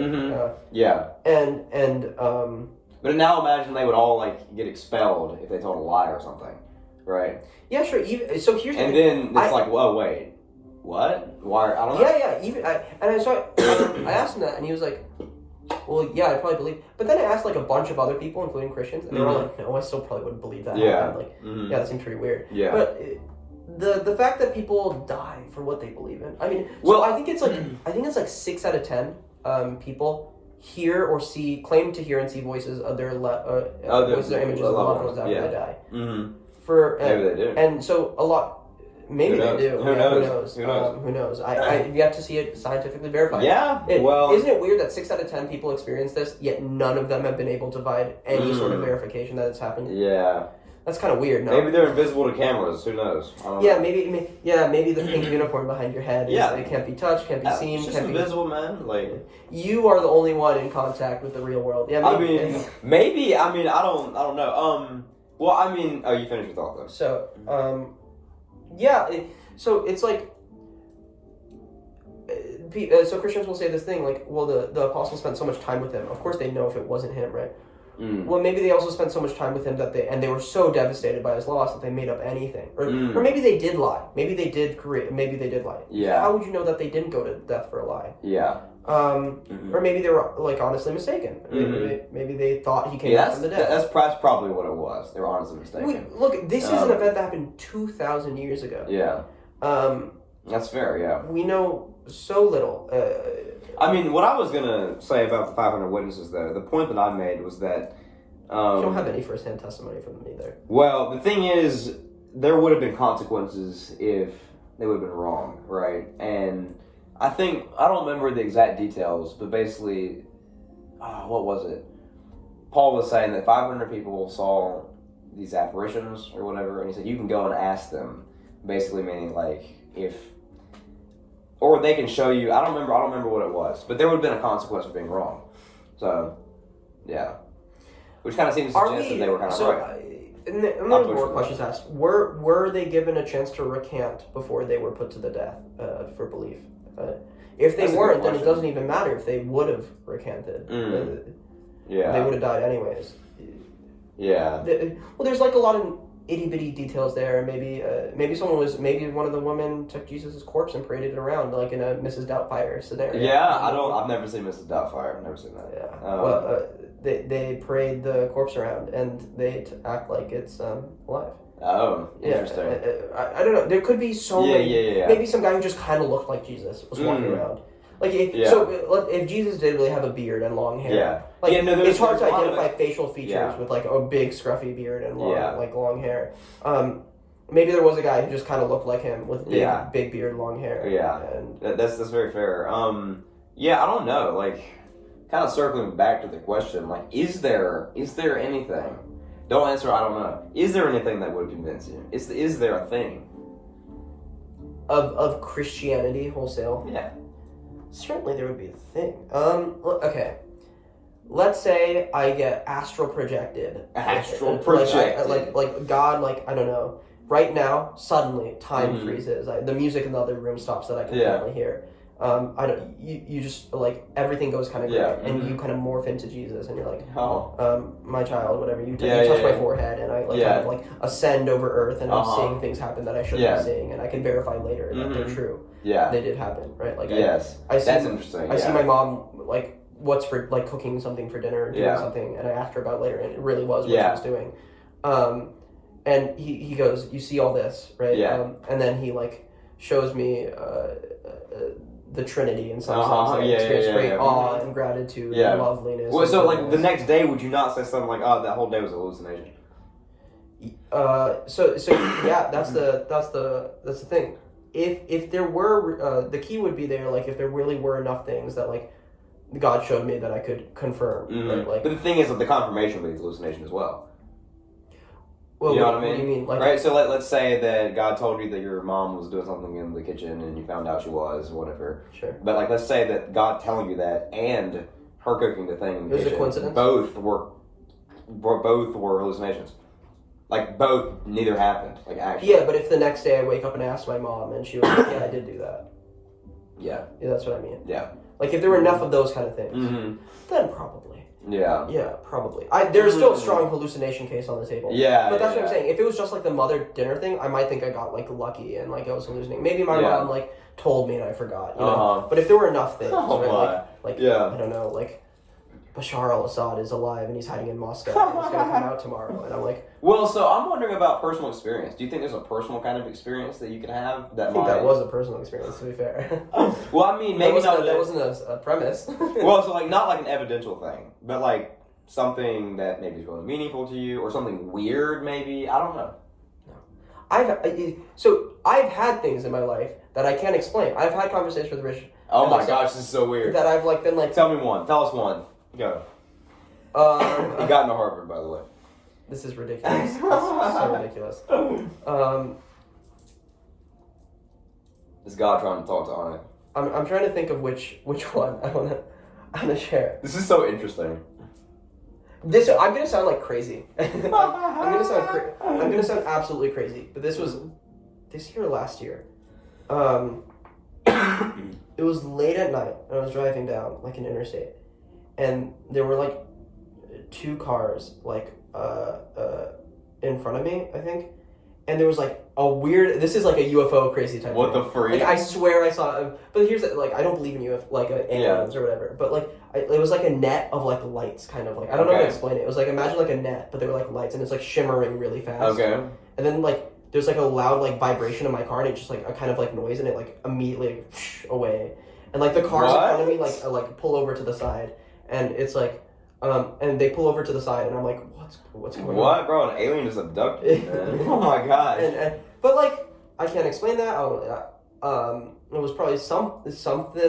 It's definitely God. And so I was like, but, like, what am I supposed to make of this? Like, nothing. It's just like that Jesus rose from the dead. Like, and I'm not gonna go around saying like stuff because I sound like a crazy person. But, like, you can ask Rich or any of them. They'll tell you that I've, like, said stories that I think are, like, I can't explain this. This seems mystical to me. But, like, any extent to which I believe they're mystical is me hoping that they're mystical things. That's fair. I'm a very, like, I love fiction and I love, like, mysticality. Stuff. You know how cool it would be if aliens was... Yeah. That's not mystical, but aliens is so cool. Or, like, sci-fi stuff in real life or, like... Yeah. You know, I've wondered to what extent mystical and spiritual experiences are self-created and how often they're just literally random and you're just like, what the freak? Because I've never had anything... Because people talk about... I don't know, my friends even talk about, you know, powerful situations or crazy things they've seen. I've had... My life's been super boring. Like, nothing has happened. Like, not at all. So, not even anything, like, weird and curious. I just, like, no. I don't know. But my grandpa tells me crap all the time. Yeah. But it's like, what do you make of this? Like, there's nothing to... What exactly explains this weird... I mean, aliens, I guess, like... I don't believe in aliens. Yeah. Well, if you had to tell our audience one thing, if you had to tell a Christian struggling with their faith something, and you had to tell an atheist struggling with their atheism, what would you tell both of them? Just be an atheist. It's not hard. I think. Okay, how about this? What would you tell someone struggling with meaning in their life despite religion? I think I told you it's so individual. Yes. It very depends on the person sitting in front of me. What advice would you give to them about religion? Give me a call. Give Aunik a call, y'all. His phone number's going to be on the screen right now. But DM me, email me. I'll talk to you about it. What advice would you give them about religion? But I'm not a therapist, you know? Like Aunik is a licensed therapist, guys. Go to him for all your problems. There's a good chance I'm worse for you than his number's going to be in the comment section, so go down there and look.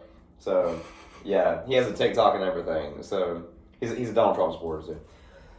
Let's not lie now. The public needs to know how much disdain I have for that man. No, he talks about how much he loves him all the time. He's just... I cannot believe... He's in denial right now. That our country... If you are a Christian and you elected that man in, that is an un-Christian thing to do. This is our atheist, guys. That is an un-Christian thing to do. That's an un-Christian thing to do? I mean, he cheated on 3 of his wives, one with a porn star 4 months after his wife gave birth. What? He has been held civilly liable for rape in the state of New York.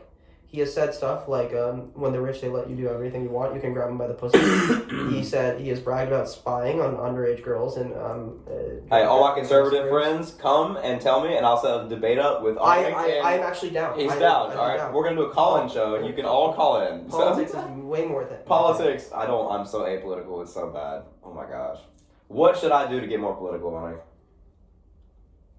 You should, you don't have to be more political, but you should care.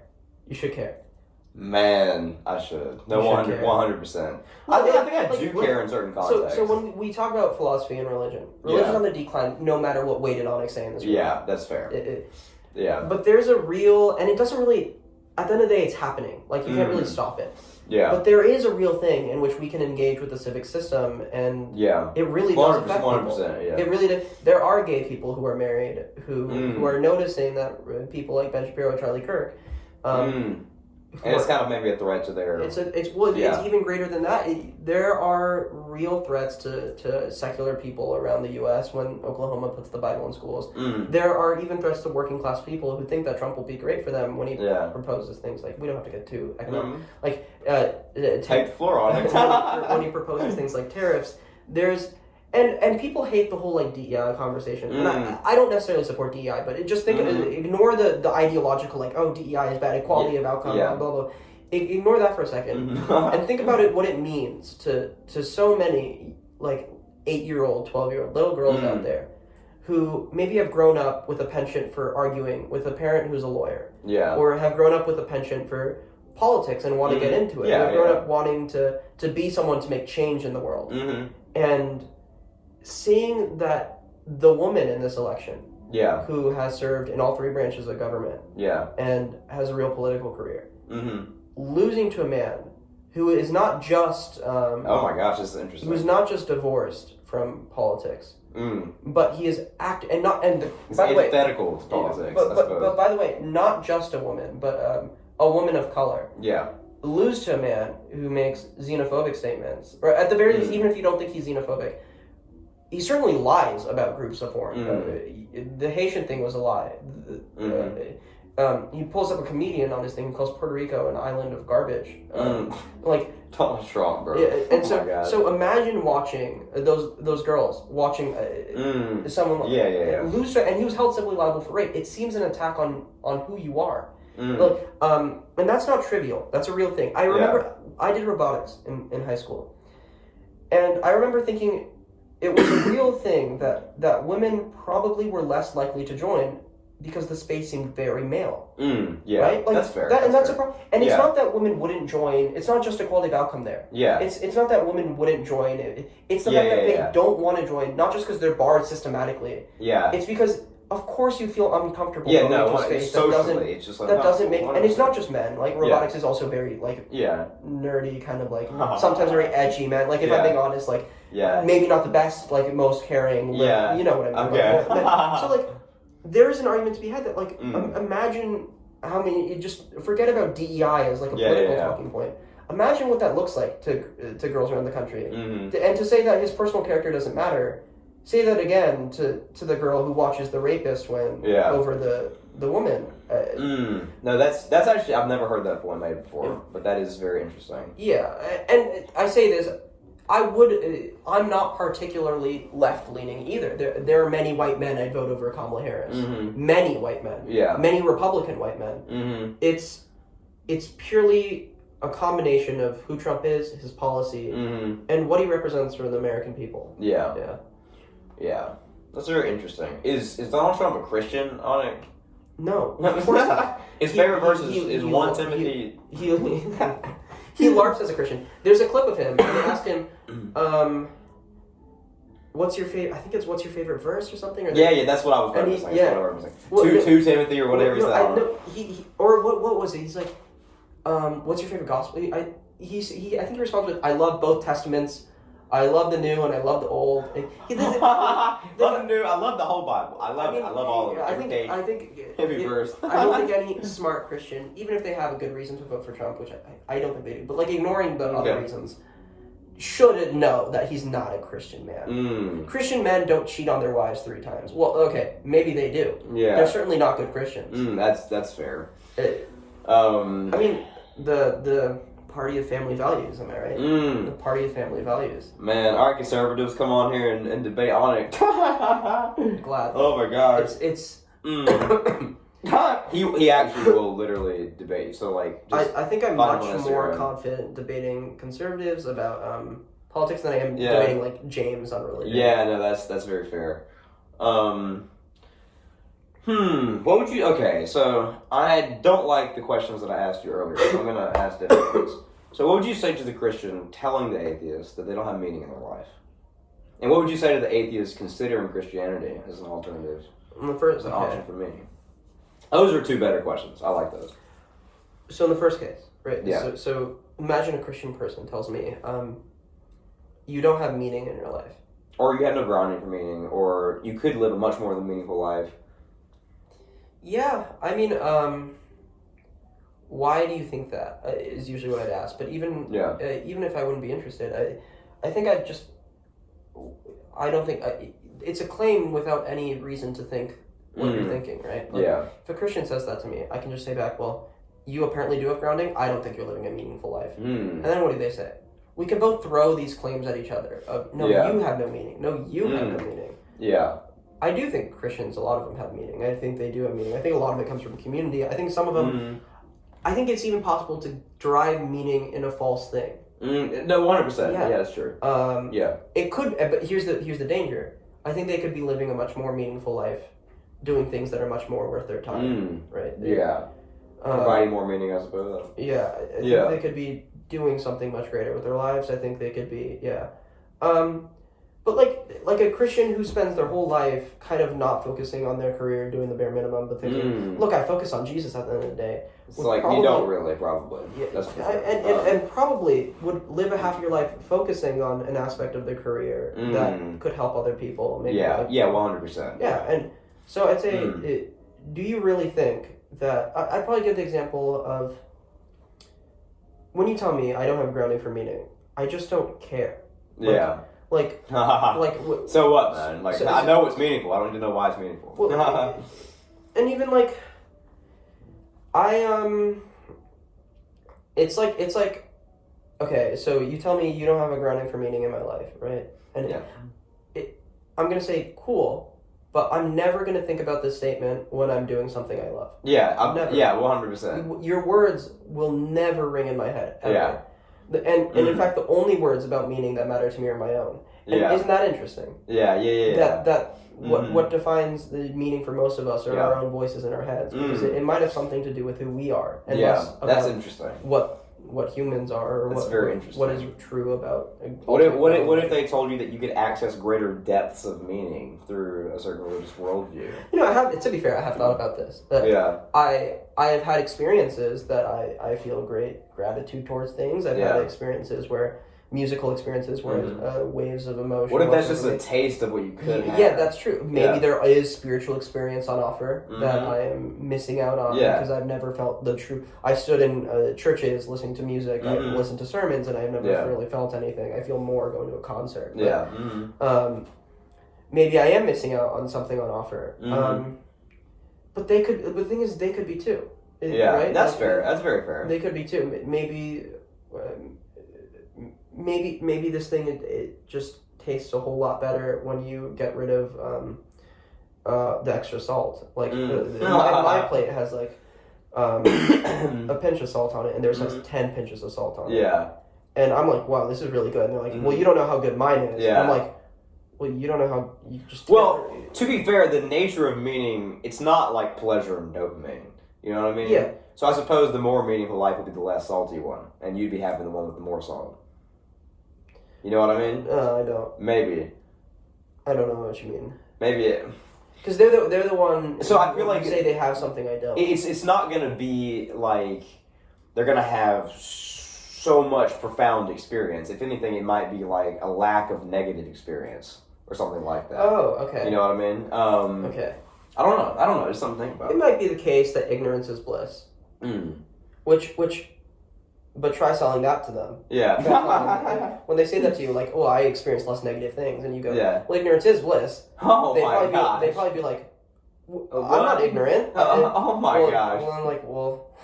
Oh my. But that's a counter argument, right? Yeah. Like, if you're going to say, like, this is a thing, look that's how much fair. happier I am because I believe in God. I'm like, yeah. Ignorance is bliss. And then, but so they do care about the facts of the matter. It's not just about meaning. It's never just about meaning. That's interesting. Meaning, like, if anything, meaning has to be grounded for us, at least in some sense, with what we know to be true about the world. Yeah, no, I mean, this is a side note, I don't think people pursue the idea of meaning. I think people pursue things, and then meaning's a thing to get after. Yeah, I agree. You know I think we talk about meaning, and that's why I'm saying it's highly personalized. Yeah. Right? Like, it's not like meaning's this, like, I'm not a Platonist, and I think you're more sympathetic, and Karthik is infinitely I'm a little bit sympathetic, yeah. I'm not at all. It seems like a made-up mumbo jumbo. He's wrong. He's completely wrong with everything. Like, there's a form, and it's like, so it's like a form of the good. Or no, there's 100%. Like, maybe not form of the good, but you don't have so meaning is instantiated, this form, in different ways. It's like... Well, okay, so I can be a Platonist about morality and different things and beauty, but also still believe that meaning is a subjective notion. Yeah, I agree. So I think that's probably accurate. So, but like here, so there's probably people who live lives of meaning in the sense of their meaning is revenge, right? Like it's in fact it's toxic, it's self-harming. They might even be happier in a different way, but they're more driven. They're more purposeful. They're more That's interesting. There's a more meaning to this way of life. Perhaps. In which case, should we always follow that? Perhaps there's more to meaning than drive, right? There's a lot. So is there an aspect of meaning that is relational to our happiness or potentials? Like okay, so then meaning is that which makes us happy, and that seems simple to me. Because you can describe happiness in a chemical way. I grow tired of people trying to be like, well, it's not happiness, it's peace and deep meaning. I think beauty. You know my opinion. It's like you know exactly people. What I'm talking about. I think you know my opinion on the people who I think try to sound way more artsy. Yeah. It's like I'll say something and you'll respond with something that less. It so clear. You're trying to object something you say, but like that's what you meant to say in the first place. Well, it's not even that. It's like I said something and instead of responding to it genuinely, they're like, "How can I sound super artsy? 100%. Like super deep here." Yeah. and so they just say something that has nothing to do with anything and really doesn't mean anything. Yeah, just like what? It's like okay. Yeah, cool, man. Cool, yeah. Eloquent, like. So it's like that's my. So when I'm like, meaning might be this thing that has a relation to happiness. Like, no, meaning is that which. Yeah, 100%. No, I mean, like personally, I have a problem with people understanding what I'm saying and then purposefully misunderstanding it so that they can tell other people in the room that they know what they're talking about. You know what I mean? They use that as an excuse to look smart. Yeah. Or to look intellectual or artistic or whatever. Yeah. But it's like you're being disingenuous. You know what I meant. Take the strongest version of what you thought I said and then respond to that. There's a lot of disingenuous types of arguments out there. Yeah. You find them more in certain groups of people than others. Yeah. Like the left, I guess, right? Kamala supporters. She lost. You don't need to keep harping on this. She lost, yes! I'm not a Trump supporter, by the way. I'm not political. Anyway. He's lying. Shut up. What was the other question that I had? What would you say to an atheist struggling? An atheist struggling with...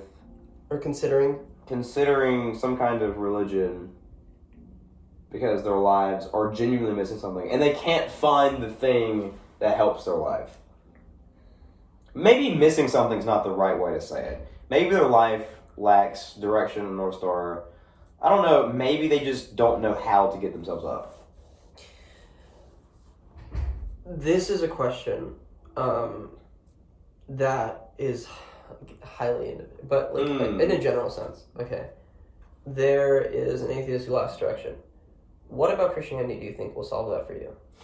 Well, I mean, it gives them a moral framework and a relationship to pursue and eternal life. So, were you going to go kill, rape, and murder before you adopted? Well, no, it doesn't. The thing is, it doesn't just give you a moral But does it framework. really even give you a moral framework? It's cliche, but do you... Perhaps it gives you the incentive to follow a moral framework. So you need the fear of punishment to be a good person. I don't know if the fear of punishment always is the incentivizer to do the moral thing. Perhaps it's some kind of relationship. It's a relationship with God. Yeah. In my eyes, that's a fancy way of putting a movement away from hell. Yeah. It's sometimes it can be. It's difficult to tell. Well, it's the thing you tell little kids, right? Famously, and yeah. Well, the thing you've heard is, it in your communities, right? Yeah. I mean, there's a reason they don't tell the little kids, so you can grow closer to God. It's well, the devil's the. There's a reason you don't tell I mean, it's probably a both and thing. I mean, they both get told. I mean, I forgot what I was saying. But. So, if there's here's the thing, we have this thing where it's like, we're struggling with something, right? Mm-hmm. And it's like, what are the biggest parts of my life that I can gut out? Because clearly this is a problem with my life. Like, clearly I'm lacking meaning. Yeah. So clearly something fundamental about me has to shift. Yeah. I'm not sure why that's true. It could be the case that you are fundamentally on the... Well, it's true because like every other superficial thing you tried to change didn't change it. So it has to be something deeper.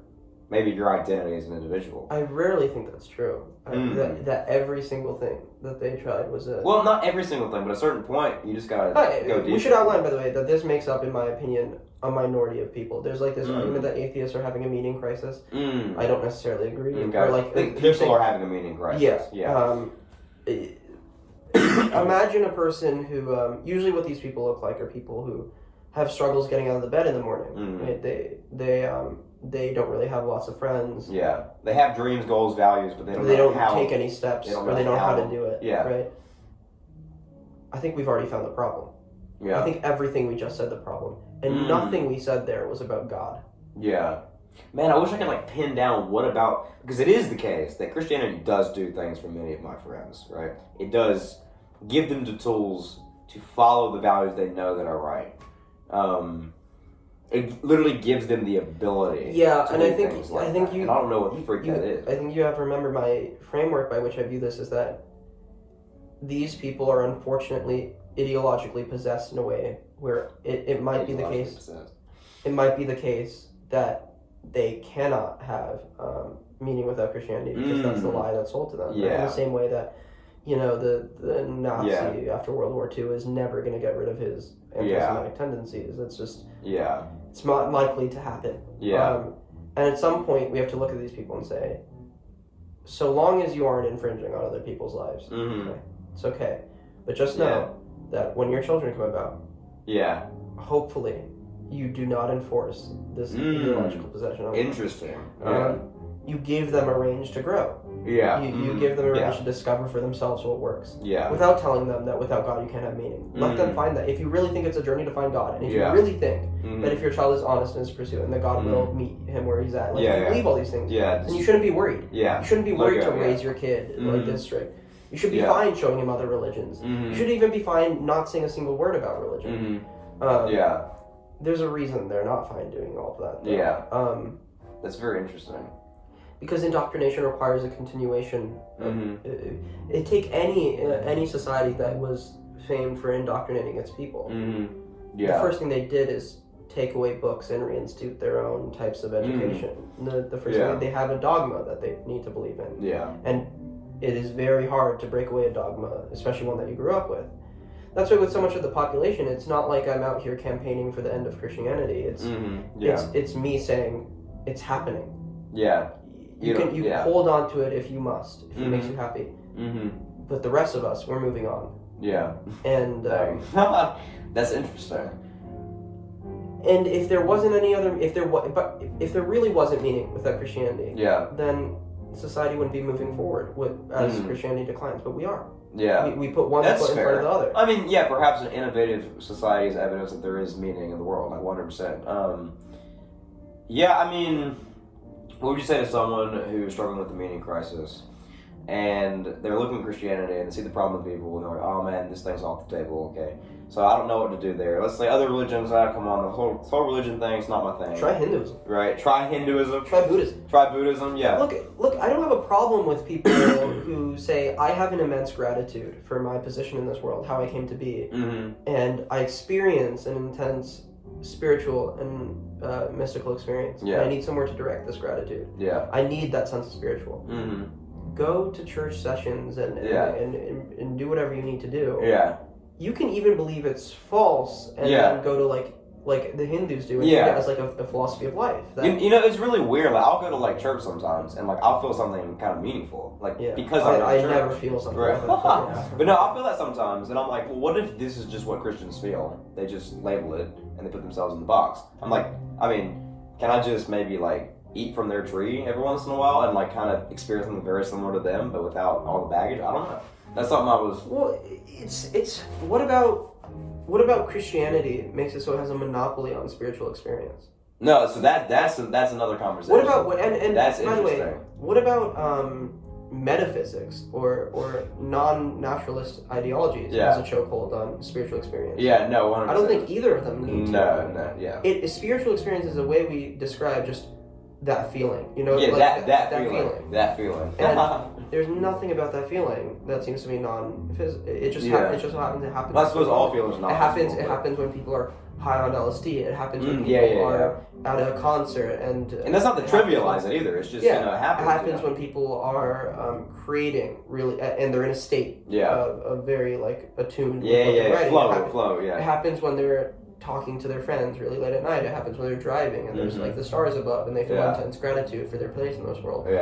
None of this it's just a fact about human experience, right? We experience these things, and it is true of us that we experience these things. And if it so happens that you feel these things more, hanging out with the community and getting together and closing your eyes and directing your gratitude towards something, then that's the case. Then do it if it makes you feel better. But why do you need to believe in the truth of the thing if you're chasing the spiritual aspect of it, right? Maybe that's essential to having this spiritual experience, believing the truth of a thing. I doubt it. Because how many people do you think say they had a spiritual experience at concerts or? I hear it all the time. And so not all spiritual experiences probably require. I'm thinking of actually an LSD trip. This is kind of weird. I wonder how much you have to believe in the moment that these things are actually happening. Whatever you're saying, let's say you're hallucinating. Let's say I wonder, in order to have the meaningful experience, you have to actually have a belief that these things are actually real. I don't know. That was a weird thought. I don't know. There's probably something out there on that. It's interesting. So this whole like spiritual experience kind of thing. Just ask Buddhists, right? I don't know. They don't really direct it towards like an all-loving, omnipotent God. But what about like feeling gratitude necessitates a God. I don't know. Yeah. I don't know. Like, just it's truly is like a perspective thing for some people. Where it's like, oh, the chances I'm like, oh, we're just like matter and physical things, so none of it really matters. And then someone will come along and saying, wasn't that crazy? Yeah. We're just matter. We're just physical atoms. We're just that's all there is. Yeah. And the chances you were here were billions, trillions to one. And yet you're here. Yeah. And yet you feel. And yet you feel experience. You feel happy. You feel sad. You feel spiritual experience. Yeah, 100%. Yeah. And you only have 60 years of it left. Yeah. You better make that count. That's true. You better make that count. Yeah. And I don't see the flaw in that kind of thinking. Yeah. If it doesn't do it for you, then there's way more perspectives on offer. It doesn't require you to believe in a false lie. Yeah. No, I mean, I had this thing. I mean, you can put just in front of anything and make it sound trivial. You can say that something is just matter, atoms, material. You can put that word in front of anything and make it sound trivial, but I mean, these things are really meaningful. And I'll say this. How often, again, do you hear atheists saying stuff like that? Yeah. It's always coming from a person who's already religious, saying, it's just, if you are an atheist, it's like it's like an argument they use. Yeah, we're never worried like, oh man, these are just atoms and materials. I've never woken up. Although sometimes, anyway. For me, the death thing is a problem. I don't like death. Yeah. But it's never been a problem for me in terms of like, my feelings don't matter because I'm made up of cells? Why? Yeah. Like, that doesn't follow. You know, so I think what happens first is you go through something really dark and then those thoughts come in. Right? I think the difficult situation happens first and then you're like, oh wait, it's just matter. Darkness is darkness, right? Yeah. Christianity, there is nothing. And Christianity is not immune to darkness. Clearly not. Yeah. There's nothing so powerful as to make us not rattled by bad experience. Yeah. Like the classic example is the horrors of World War II led to a rise in nihilism and a rise in atheistic type thinking. You can read this in literature. You can track this everywhere. Yeah. How does such evil happen when there is a being who loves me and is all powerful? Yeah. And then they might say, well, if you're an atheist, it's such a red herring. Yeah. But it's like, I'd rather be an atheist where I can say evil happened and I know it can happen because I know that I am capable of bad because of who I am. And I also know that other humans are capable of more bad than I am. Yeah. And I also know I feel very bad about it. And I'm valid in feeling bad about it because that's just that's the fact of the matter. Yeah. That there are atoms that make up me and that I have a conscious experience that feels bad about this kind of thing. Whereas the Christians have something to grapple with there. They have something to grapple with in terms of like, how could the all-knowing God let this 100%. How could this happen? I don't have that issue where it's like, I know why this happened. And I have to make damn sure it doesn't happen again. I have to. I have to. The atheists have to. Yeah. We don't get to sit there and pray to God for the next 20 years to say, why did you do this? Please don't let this happen again. No, we get up off our ass the next day and make sure it doesn't happen again. Yeah. Oh my gosh. That's the difference. It's a key difference for me. Yeah. So when people say like, well, when really bad things happen, it's worse for you than it is me. Trust me. And at the very least, I have more reason to avoid it than you do because you for some reason think that if you just pray to him one more time, he'll stop the bad stuff. Yeah. It's not a good idea. Sometimes you have to get up off your ass and make sure you do the things yourself. Yeah. To make your life better. You can't just sit there and hope for a savior. That's very interesting. That is. Would you say that mankind is reliable? What do you mean? You think we can do it ourselves, so to speak? Yeah. I'm ultimately more optimistic about mankind than I am pessimistic. Yeah. We what haven't we been able to do? Yeah.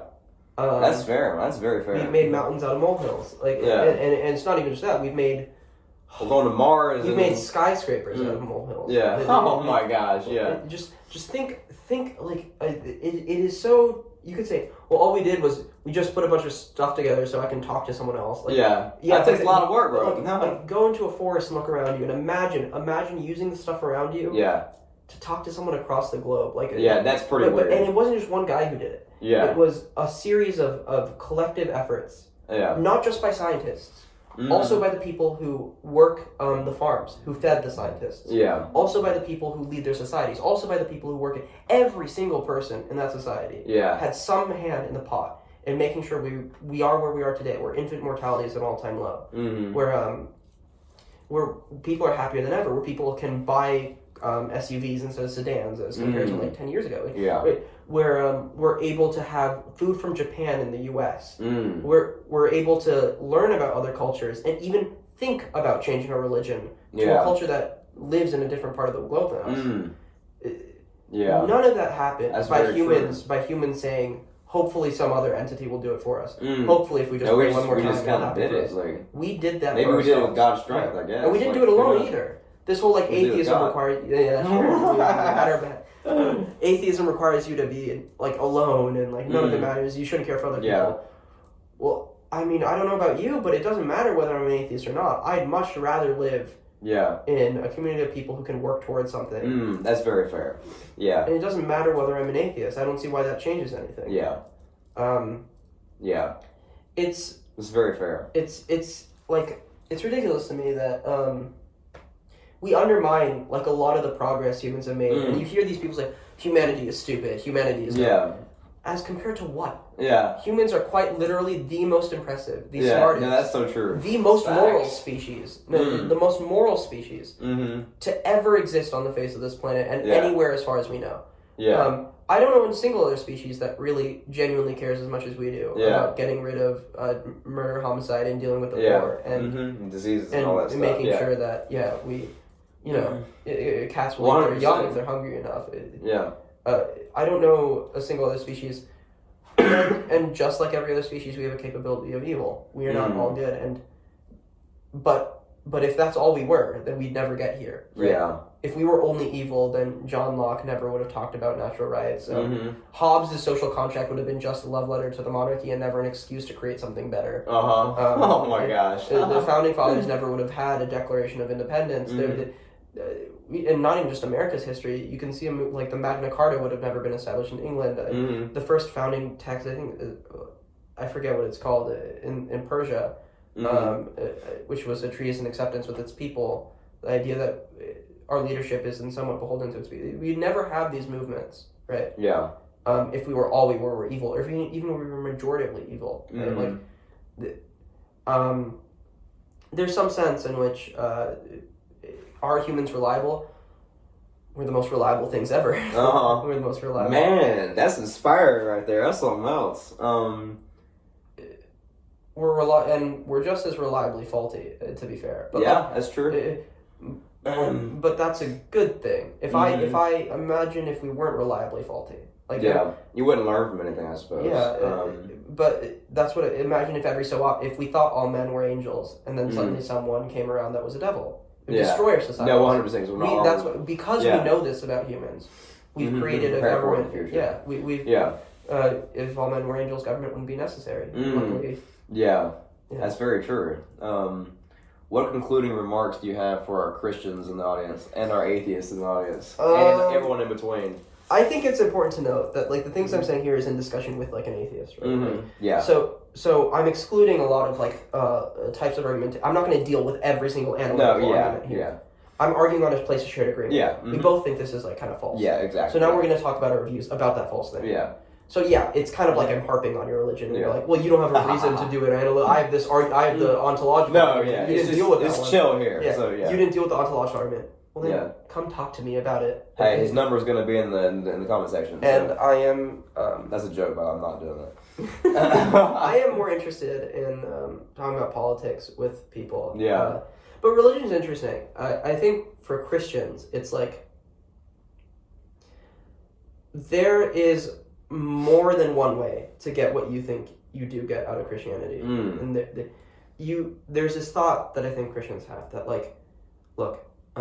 moral grounding, or my ability to be moral, requires moral grounding, and that requires Christianity. My ability to have community and requires the church. My ability to love my neighbor requires someone telling me to love my neighbor. And I think there really is an exploration you have to do to see that, like, and I hear this so often, right, where Christians will say, well, it was Christianity that made people care for other people. It was Christianity that gave people the care for, like, souls, animals, women. As if there weren't other faiths doing the same thing. As if there weren't secular people who have tried to do the same thing. Yeah. Just think for a second.